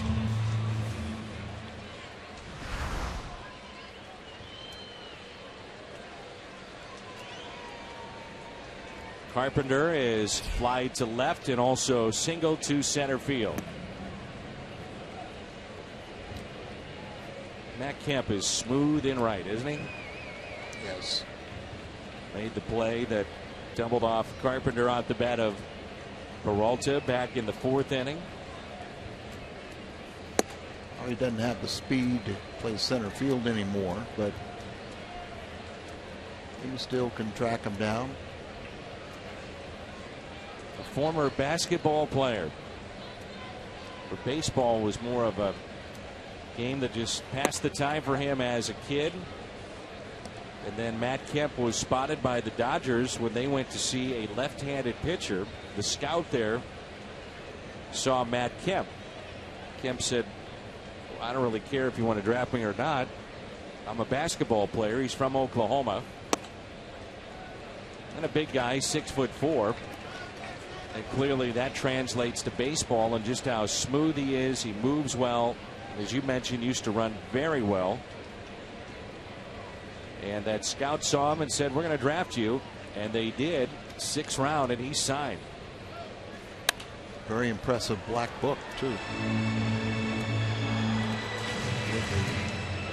With the Dodgers, he was always dating some of the high-profile actors and actresses, models. And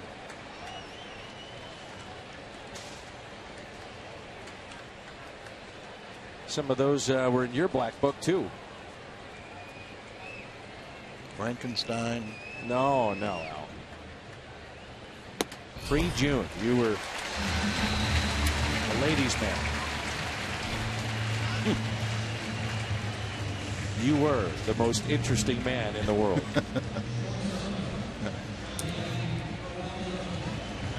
Here's Peralta after the walk to Carpenter.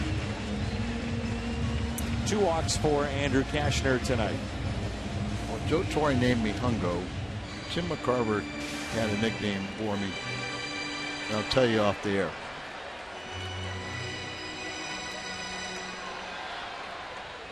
Did you like it? I was intrigued by it, and then when I learned more about this person, no.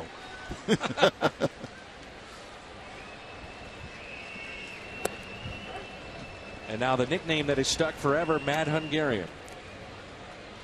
Jerry Lovelace, former Cardinal PR director, gave me that title. MH, what's that mean? Mad Hungarian. I said, oh, I like that. And it stuck. It stuck. A broken bat off the end of the bat, left field. There's Upton, and he makes the play. Cardinals strand their 2nd runner tonight. We head to the 7th, and it's 1-0.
Another game, another low-scoring game with the St. Louis Cardinals as they lead 1-0 as we move to the top of the 7th.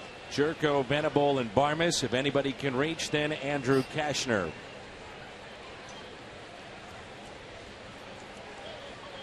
Michael Wacha once again is putting together a solid start here tonight. Looked sharp early on, and that first inning was indicative of how he has pitched tonight. 4 singles and a walk. Only base runners.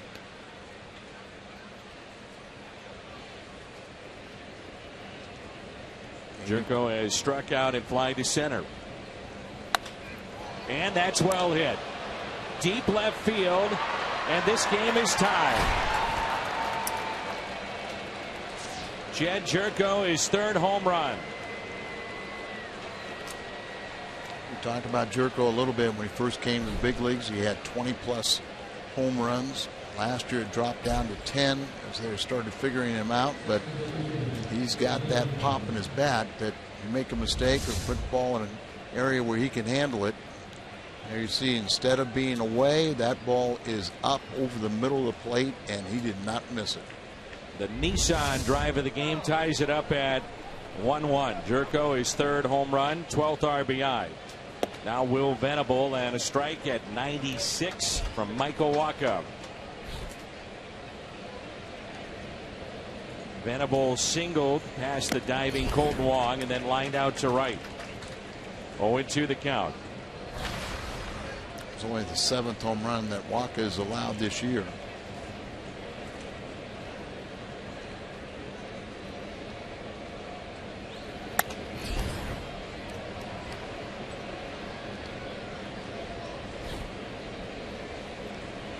As we say, all these pitchers, starters and relievers, always pitching in close ball games. Little pop up that'll be handled by Wong. There's no margin for error. There really isn't, Al. You think about this offense, can they come back and generate a run? Going against a very tough right-hander tonight, Andrew Kashner, as Wacha breaks another bat. Plaza Tire Service replay. And Dan, we know the offense, has done a tremendous job in the absence of Matt Adams and Matt Holliday. They're out there trying, but you take the 3 and 4 hitters out of every lineup, and then the month of June you didn't have Carpenter swinging the bat the way he always does. He was 190. You can see why this team has struggled, but day in and day out they've always gotten good pitching to stay in the ball game. Manus and Choate getting loose. Manus was off limits last night. So was Kevin Segrist. 0-1 pitch. Good curveball. 0-2 on Clint Barmes. And that's part of the problem, because you're always playing these close games that you're constantly going to your late inning relievers.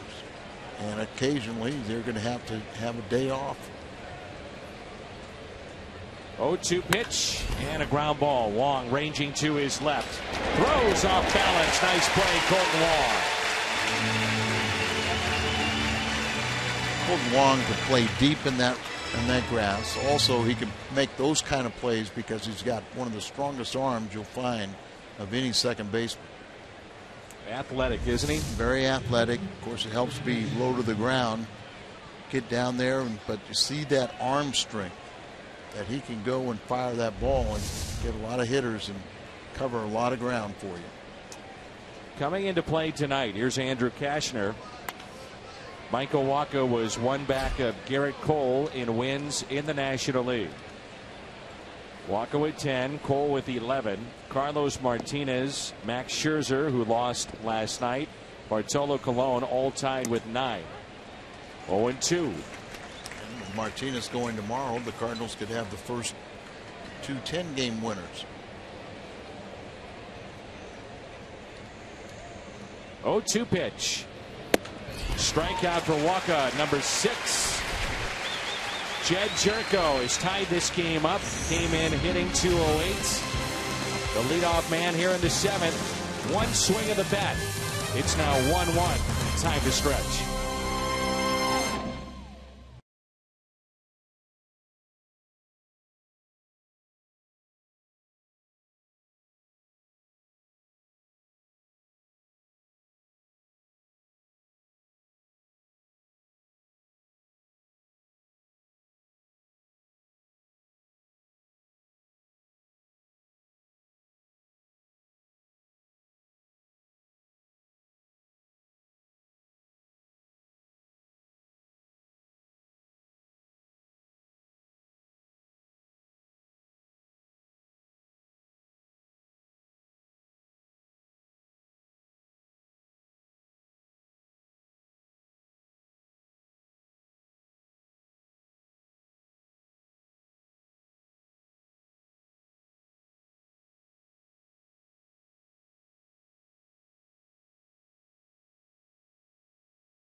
Cardinals player hits a home run. The Gateway Honda dealers donate $1,000 to the Make-A-Wish Foundation.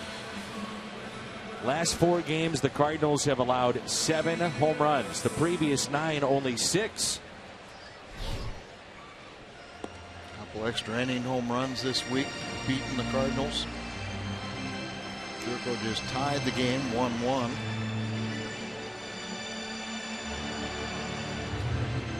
And the Cardinals have Hayward, Molina, and Grichuk. And again, the Cardinals only 3 hits tonight. They had the bases loaded, nobody out back in the 5th. Scored 1 run. Scruggs hit into a double play. Pham grounded out. The threat was through. As Hayward takes a ball. Hit the ball hard his first time up to deep left. That was into second, and then singled to right with a line drive. 1-0 pitch. Cardinals are really not a home run hitting team, so as a pitcher you kind of pick your spots. You know where you have to pitch around guys. You know where they throw the ball where they can't get beat, and you know your areas where, in your mind at least as a pitcher, you know I can get this guy out, get that guy out. If I get in a jam, here's how I can circumvent it to keep them from scoring a crooked number. 2-1 pitch. I don't know if you feel this way or those at home, but when I see Hayward at the plate with this camera angle especially, and I started noticing it in Miami, I think he's off the plate a little bit more than we saw at the beginning of the year. And that's probably a good observation, because they were busting him in an awful lot. That's where he's all those little ground balls to second base. So you make a little adjustment. That's one thing as a pitcher I always like to do. Even as I'm warming up, I keep an eye on the hitter's feet to see if he does move. You know, I'm going to go up and in, but does he move away from the plate, or I'll just throw it further in and not leave it to the sweet part of his bat. The 2-2. We saw him jammed a lot early on, as you mentioned, Al, and a lot of times up and in as they elevated on him. But I am convinced you are at 100% correct. He is further away from the plate. 3-2 pitch, and he takes it high.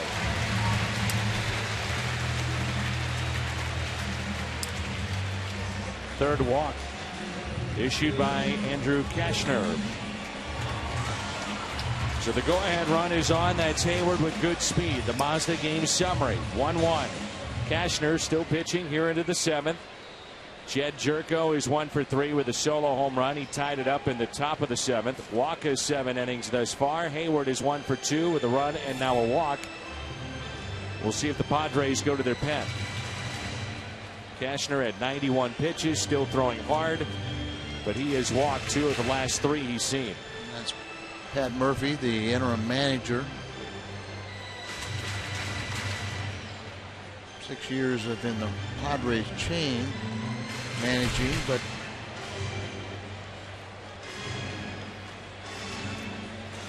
so he will go to his bullpen. Cashner done at 91 pitches.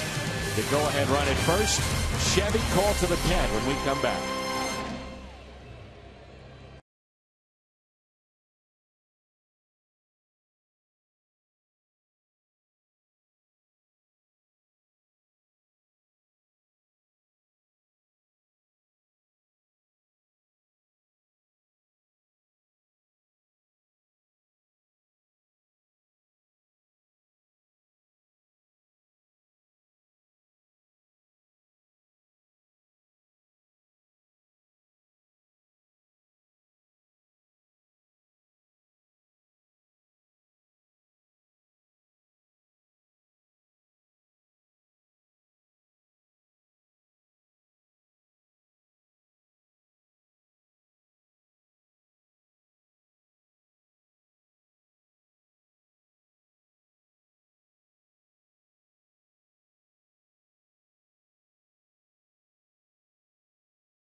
the hashtag MW DataStrongFan, and you may see a picture in an upcoming game.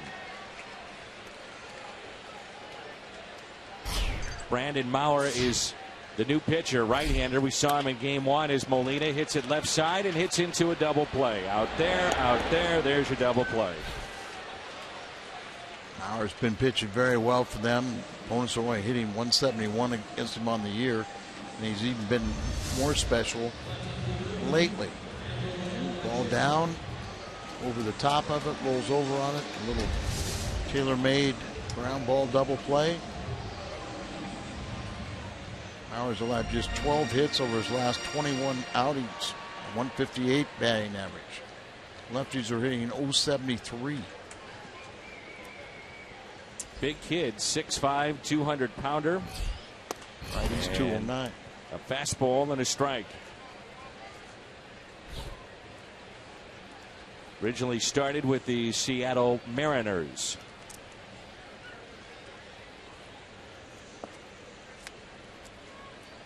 Pitched a scoreless 7th inning last night.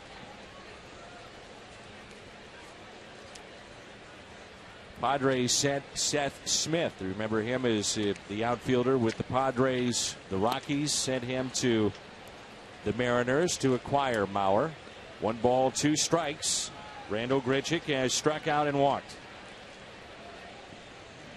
60 appearances with Seattle with 21 starts. They've got him in their bullpen now. Another hard thrower.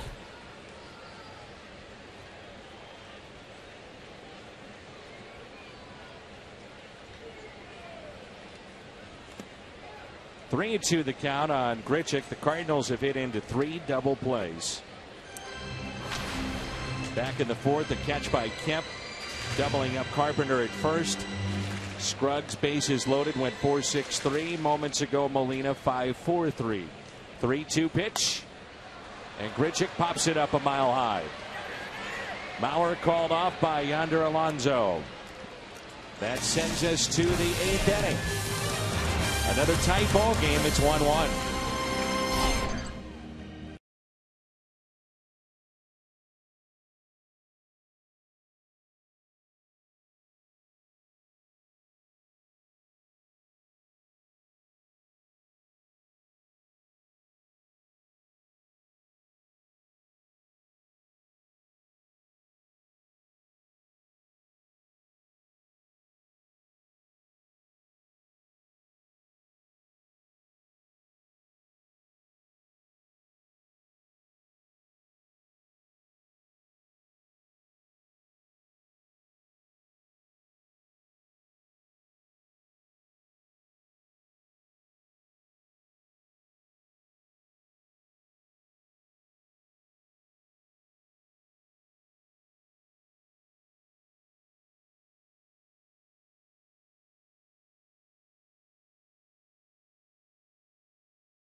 Let's go to our studio and a Bomberito Sports Update.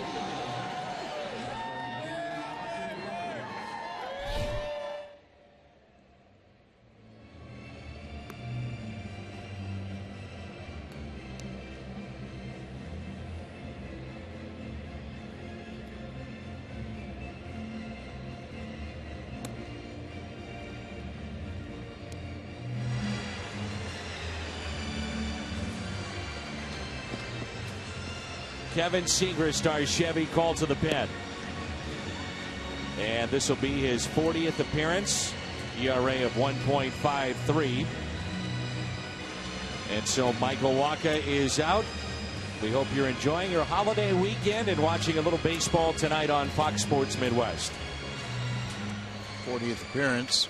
That would tie for the league high in appearances. Seagrass is at 40. Manus, we'll probably see him. He's at 39. Schultz, probably see him. He's at 38. And Rosenthal 35. So you can see all the appearances.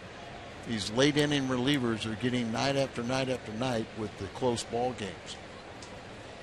In the top of the lineup, Yonder Alonso. First time he's ever batted in the first spot in a lineup in a major league game. Takes a ball from Seagrass. He's 0 for 3 tonight, 3 groundouts.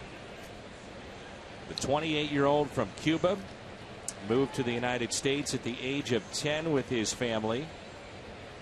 Came over from the Cincinnati Reds with Edinson Volquez, Brad Boxberger, Yasmani Grandal for Matt Latos, who's now pitching for Miami. And when they traded Rizzo, you know, they kind of created this spot for Alonso to play first base, but a lot of injuries over the years. He's missed 23 games this year with shoulder strain.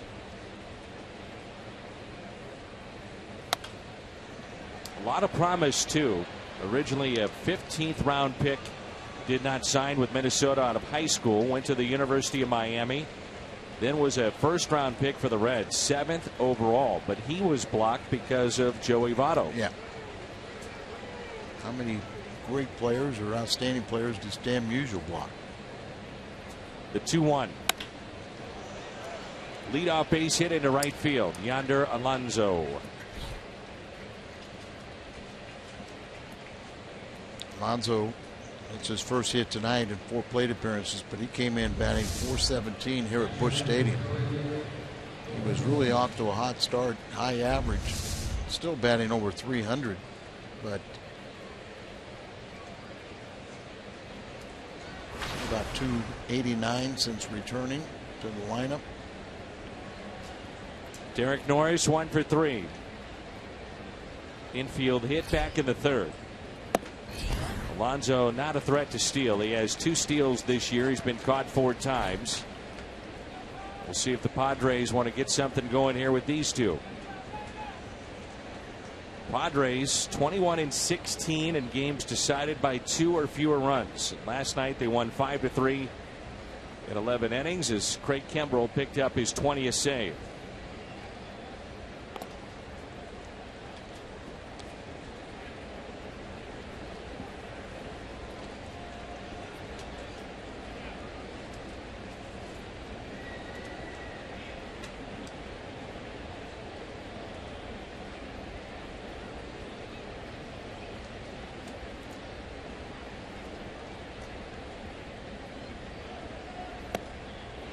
Mentioned that the Pirates are in a rain delay tonight. Indians lead 3-2. That's in the 7th.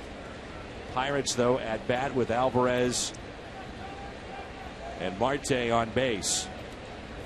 Trevor Bauer was the pitcher tonight for Cleveland.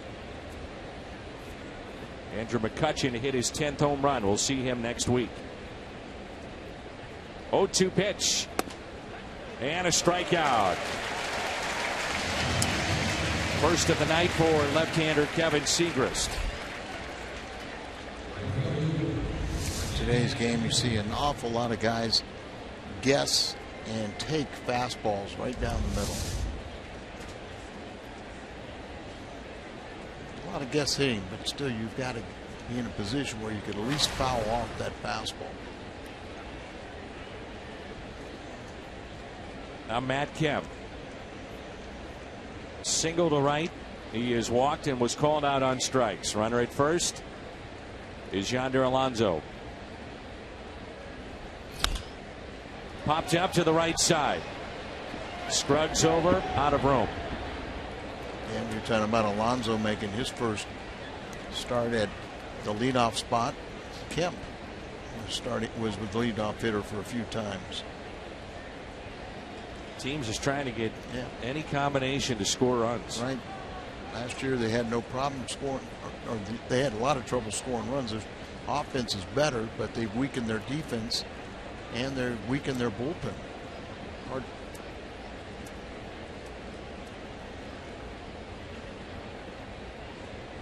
Here's an 0-1 instead of check on the runner.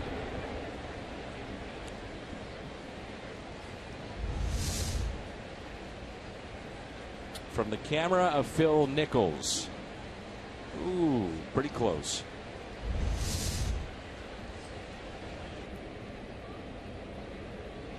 Here's an 0-1 pitch by Kevin Segrist. Ground ball back to him. Double play ball out at second. And it's a double play. Nifty footwork from Johnny Peralta. Not the best of feeds from Segrist, but Peralta turns the double play. First turn by St. Louis tonight.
Cardinals and may not be reproduced or retransmitted in any form, and the accounts and descriptions of this game may not be disseminated without the express written consent of the St. Louis Cardinals. Just 3 hits tonight for St. Louis, and it gets even tougher now. Joaquin Benoit, who pitched a scoreless 8th inning yesterday here at Busch Stadium, will come into the ball game here in the 8th. Or Chevy called to the pen.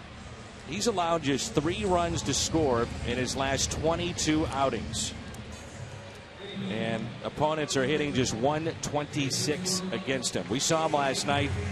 We saw why those numbers have been so good. He's got 49 career saves, and he's a guy that no longer a closer, but he can be a setup man. Got 35 of those saves, 24 with Detroit and 13. 11 last year, but now they've got Kimbrel at the end. So you need your setup man, and he's a good one. Really tough on right-handed hitters, too. Well, remember, Scruggs got a base hit off him last night as a pinch hitter, and that was only the second right-handed hitter to get him in 42 at-bats.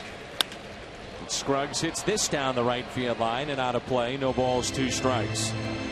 The best opportunity for the Cardinals tonight. Bases loaded, nobody out. Scruggs was up, hit into a 4-6-3 double play. Then Tommy Pham grounded out to end the threat. Cardinals have hit into 3 double plays tonight. They've received 3 walks, and they have just 3 hits. 0-2 pitch to Xavier Scruggs. Good cut there.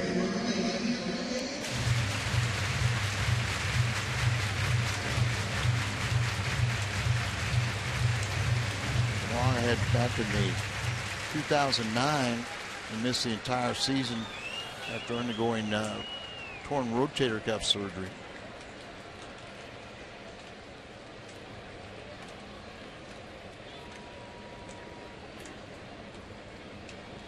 The 0-2, and Scruggs is hit by the pitch.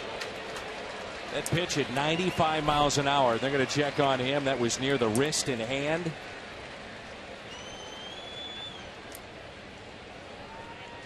just always worry about those little bones in the hand. You may want to get him out of this game potentially. Anyway, just to put some speed, more speed at first base. Yeah, and that's what they're going to do. Peter Borges will pinch run for him. This more on the wrist, so it's not the hand, but it doesn't hurt any less. So a painful way to get out of this game, but Peter Borges had 4 steals on the year in 10 attempts, and 3 of those were as pinch runners, and it seemed like that was the first week of play.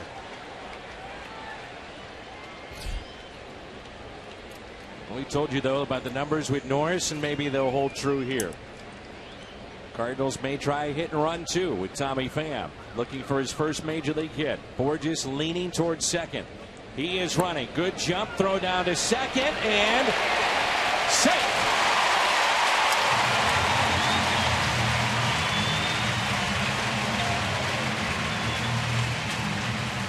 There we go, Peter.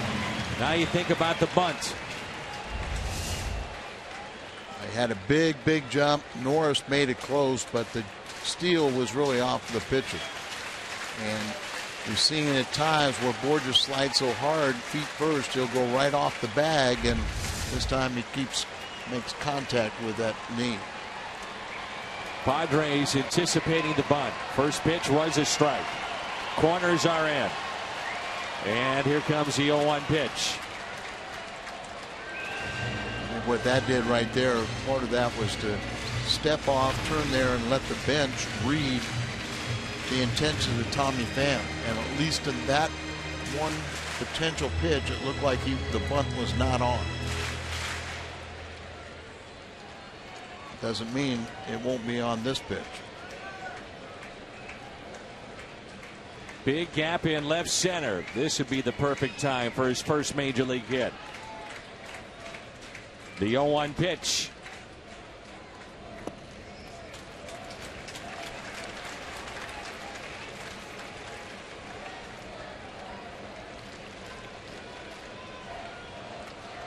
Where the Cardinals are going right now, I just assume let him swing away. Kind of created a lot of openings, some holes with the way the defense is playing. Farmer's trying to shadow Borges at second, keeping him close. Pham fights it off, slowly hit to the right side. Jerko has to hurry, and they get Pham. As good as a bunt. Peter Borges now over at third. Only one out. Sunday, the Cardinals finish their series with the Padres. Coverage starts 12:30 on Fox Sports Midwest. The FIFA Women's World Cup Final. Pre-game at 4. Only on Fox and Fox Sports Go. Infield now drawn in. And it was just a week ago Greg Garcia delivered one of the top pinch hits all season long, a home run against the Chicago Cubs. Now, 7 days later, a chance to put the Cardinals on top against the San Diego Padres. Borges, the runner at third. Looks like much more confident in his ability this time around, Greg Garcia. And the first pitch to him, after a long look, is taken for a ball. Garcia from the San Diego area. Family and friends, he was telling us, watching tonight, he'd love to come through here. Cardinals are 0 for 3 with runners in scoring position, 1 for their last 32. He's 3 for 6 with that home run as a pinch hitter this year. Rosenthal getting loose in the pen. Here's a 1-0 pitch. On its way.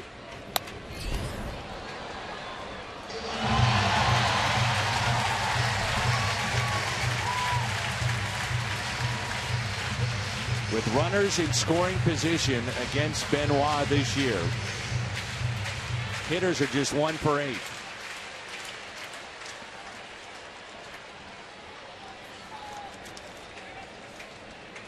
One ball, one strike. Kolten on deck. Outfield is shallow.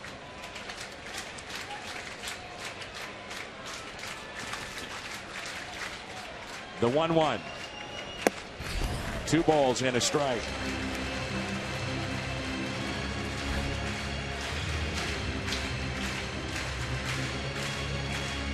Nearly a strikeout per inning this year.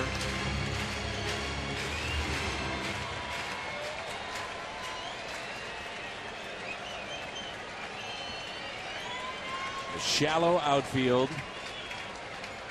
Good arm in left with Upton. Good arm in right with Kemp.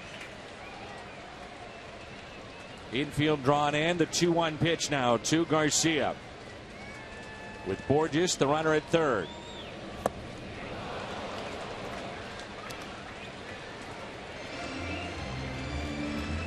A good changeup. Yeah, a good changeup to go with his mid-90s fastball. About 10 miles an hour, 11 miles an hour differential. That makes it tough. Same arm angle. He's been doing it a long time.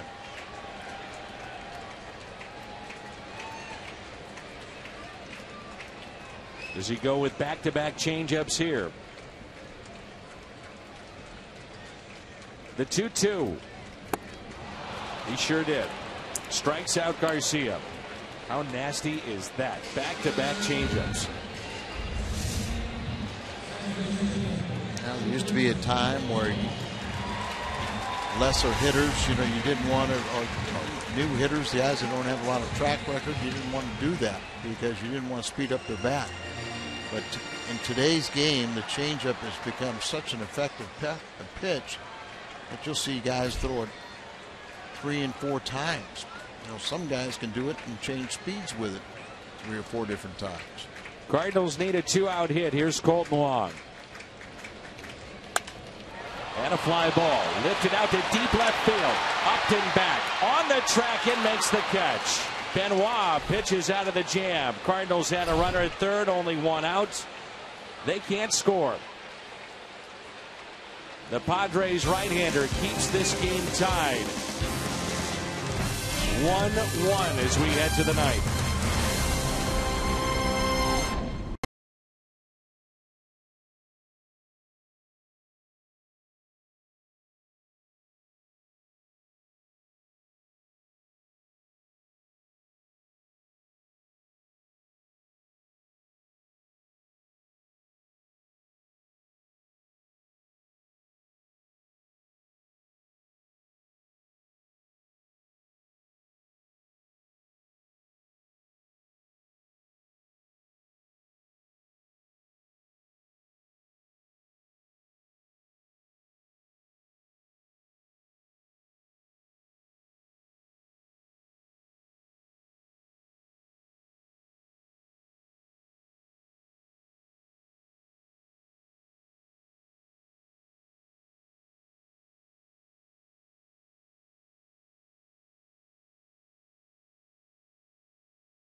Five of his last 7 appearances have not been save opportunities. Remember last night, ran into trouble, runner at third, 1 out, was able to pitch out of a jam just like Benoit did in the bottom of the 8th.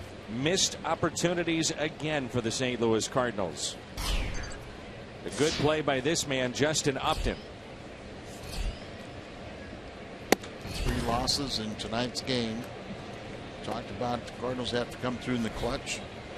Hasn't happened. They are 1 for 33 with runners in scoring position in the last 4 games. Mark Reynolds now in the game. Reynolds in Scruggs' spot, which then was taken over by Borges to be the pinch runner. He's at first base. He's in the 7th spot in the lineup. Rosenthal in the 9th spot. The Cardinals have Carpenter, Peralta, Hayward coming up. 1-2 the count on Upton, who was grounded out to second, struck out, had an infield hit back in the 6th, stole his 16th base, and then was left stranded.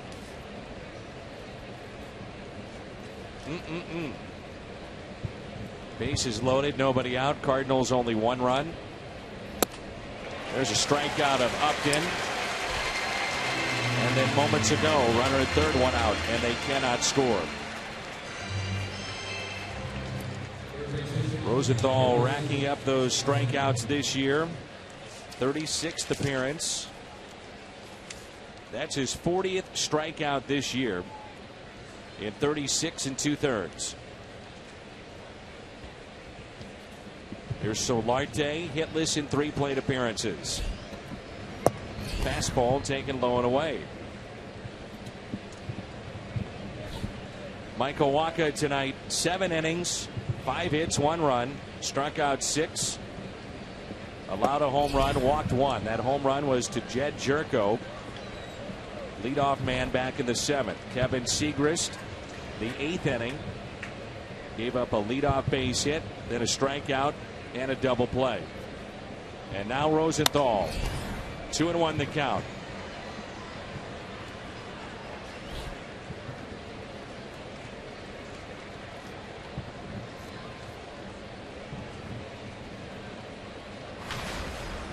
An aspect of the Cardinals this year that they've really been cautious about. And this is well hit into deep right center field. Going back is Pham, and he can't make the catch. Solarte digging for third. And it's a 1-out triple.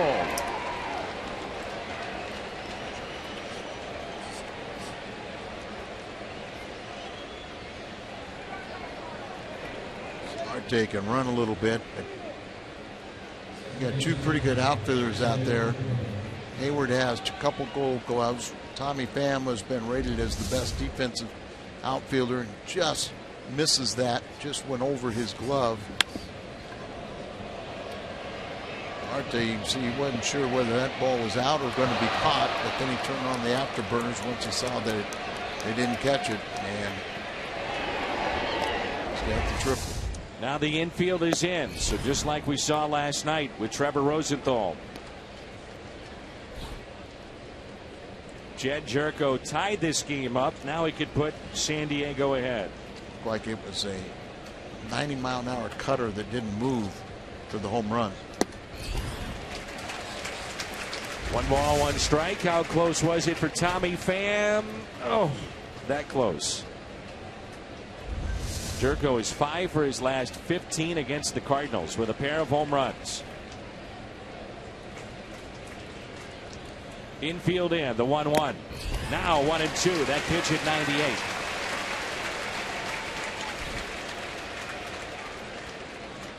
Keep that ball up there, or a swing and miss, or a pop up. You got to keep it up above the strike zone. 1-2 pitch. Oh, doesn't get the call.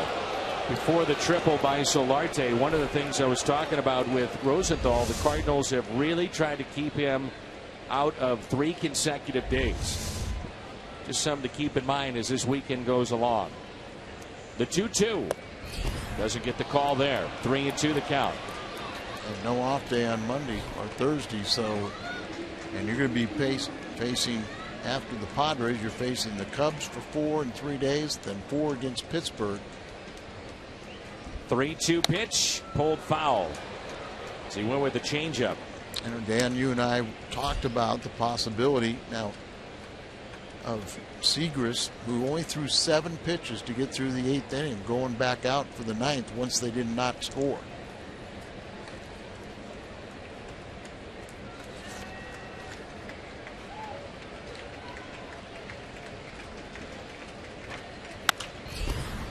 fly ball. And of course they pinch hit for him with Garcia, so that wouldn't have worked either.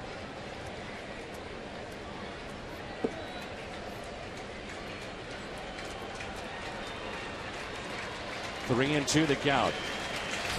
Venable, who was a hero last night, on deck as this crowd comes alive.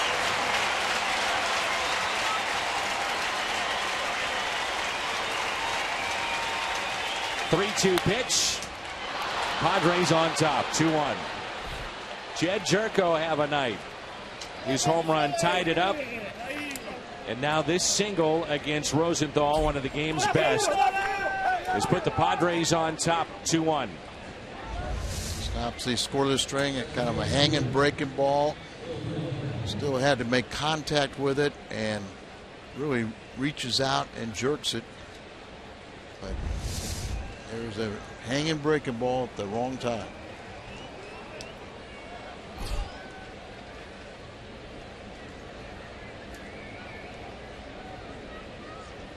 Now Venable. No balls, one strike. Single to center, lined out to right, and popped out to second. 2-1 Padres.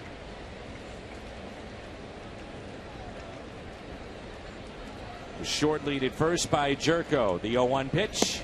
Now 0-2. And with the lead and on the road, ninth inning, the bottom half coming up, Kimbrel starts to throw.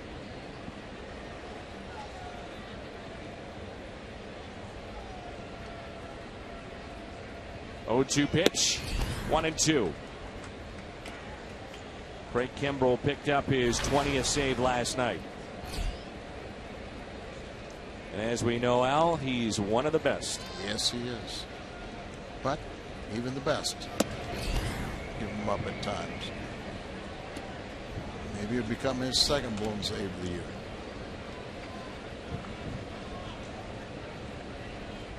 First run that Rosenthal has allowed in 24 innings.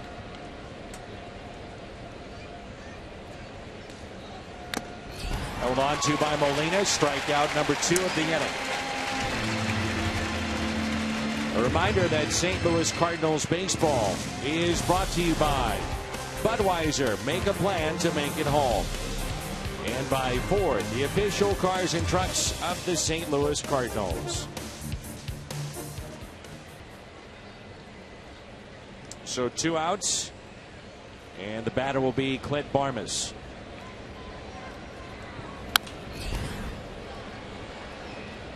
Oh for 3 tonight with a strikeout, ground out, and a fly out into shallow right. 2 outs last night in the 11th inning where he hit that little fly ball down right field line. Thought it was a foul ball. They reviewed it. Became a ground rule double. And Venable the next pitch and a 2-run homer. On a play, 0-2.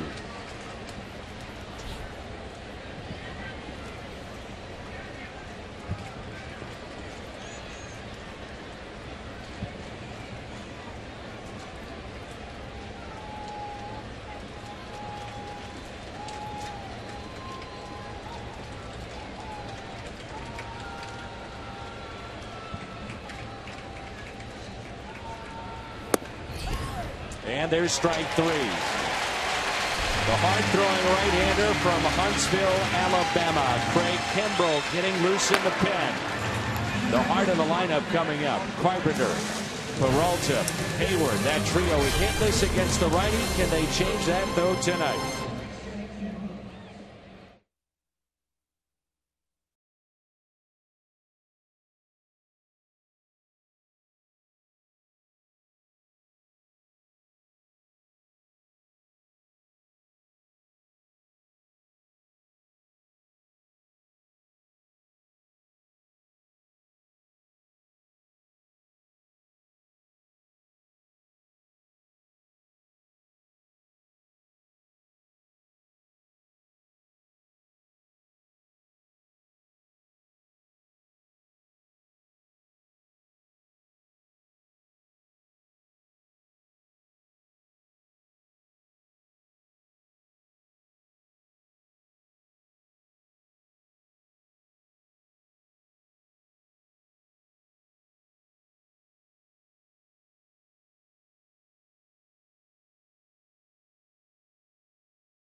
Solarte with the triple, just out of the reach of Tommy Pham. And with that, the infield drawn in. Jed Jerko would drive him in. The go-ahead run. He also tied the game up with a home run. That's your AT&T U-verse rewind. And now they'll turn things over to the former Atlanta Brave, Craig Kimbrell. 20 saves in 21 opportunities and 6th in the National League. His career ERA in save situations, 2.57. Fastest, as Al told you last night, in the history of Major League Baseball, the 200 saves. And he's been perfect in his last 11 games against the Cardinals. 10 of 10.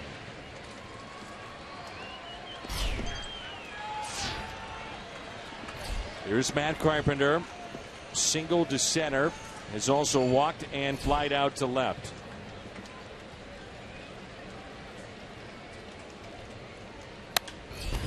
Kimbrell has always been a hard thrower.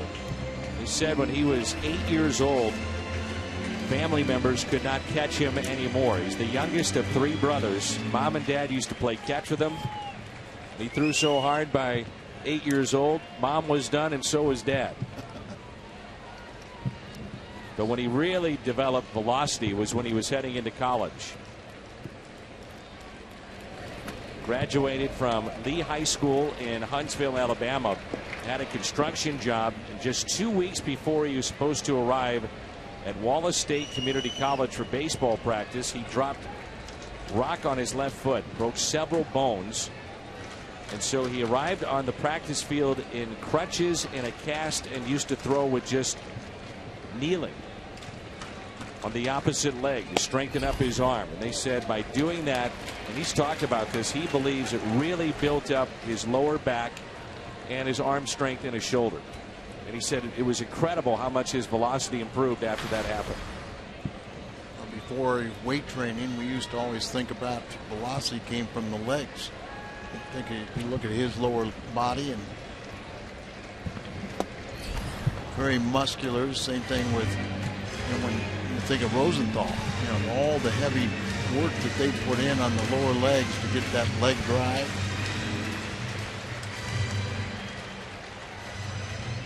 Rookie of the Year back in 2011. He was a unanimous choice. Major League record for saves by a rookie with 46 then with the Atlanta Braves. 2-2 and Carpenter pops it foul. Yeah, we always try and find a silver lining, and I think the one thing is you go into postseason, you always see tough pitching. Runs are hard to come by, and so the Cardinals are playing the regular season like they're thinking about postseason. But it will get better once we get, Holiday should return. He's going to be on that trip, and hopefully we'll get him as early as Pittsburgh. If not, right after the All-Star break. 2-2 the count on Carpenter.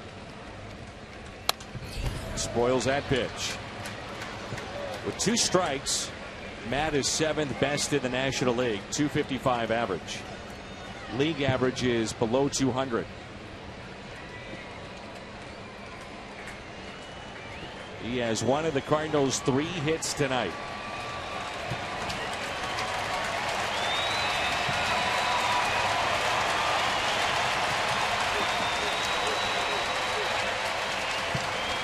The 2-2. Ground ball right side. 1 away.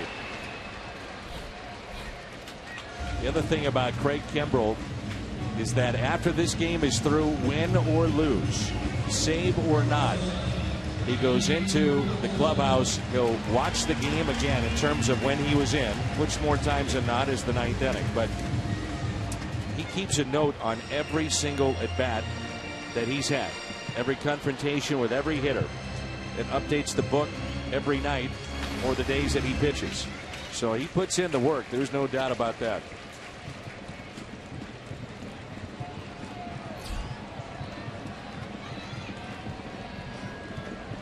Johnny Peralta with 1 out, nobody on. Outfield is deep, and that's strike 1. Respect his power fastball, but then he's got that devastating breaking ball.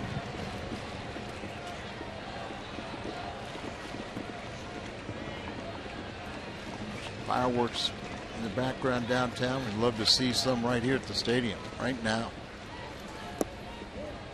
I don't know about you, Al, but you know, you look at the back end of the games right now for the Padres, including Mauer, then getting to Benoit, and this guy. It's pretty good. Well, it's hard. From what we've seen from the Padres bullpen, it was hard to understand why they're 13th or so in the National League in the bullpen. But giving up some home runs down there, which is uncharacteristic in their home ballpark. It's so big. And like I said, they may turn this thing around and still be a factor in the National League West. 1-1. Base hit.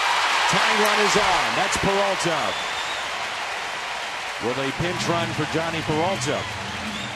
Could do that certainly with Cosma. And there he is. Yep, there he is. Pinch run for him. We're going to play shortstop if we go to extra innings.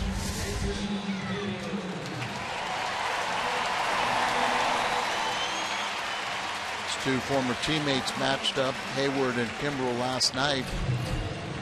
And Hayward hit a pretty solid ball to left field. Just watching Hayward, he's seeing the ball well right now. Yeah, I was thinking this last time up that I was thinking about the possibility of a home run. I like this opportunity better. No doubles defense. Look at the center fielder, Will Venable. That's as deep as you can play here at Busch Stadium. One out. Cosma, the runner at first. Strike one on Hayward. I mean by no doubles defense, nothing gets over your head that stays in the ballpark. And it'd be very difficult for something to get over Venable's head and stay in the ballpark. But if you're Cosma and you see that, you've got to be to third on a base hit. That's the other part. You know, the hitter doesn't get in scoring position, but the runner does. The 0-1 pitch and a double play ball. Out at second, this game is over. Padres have taken the first two. The Cardinals have dropped 4 straight. First time they've done that this year. Kimbrel picks up the save, number 21. And Jed Jerko had quite a night. Tied it up in the 7th with a solo home run. The go-ahead run late off of Trevor Rosenthal. He goes 2 for 4. He's our Budweiser player of the game. And again, Al, another tough loss. Well, we've talked about it. The Cardinals with runners in scoring position last 4 days, 0 for 33. You're getting good enough pitching to win, but you're not getting the timely hitting. Jed Jerko. One-man wrecking crew. Cardinals just 4 hits tonight. Post-game show comes your way next.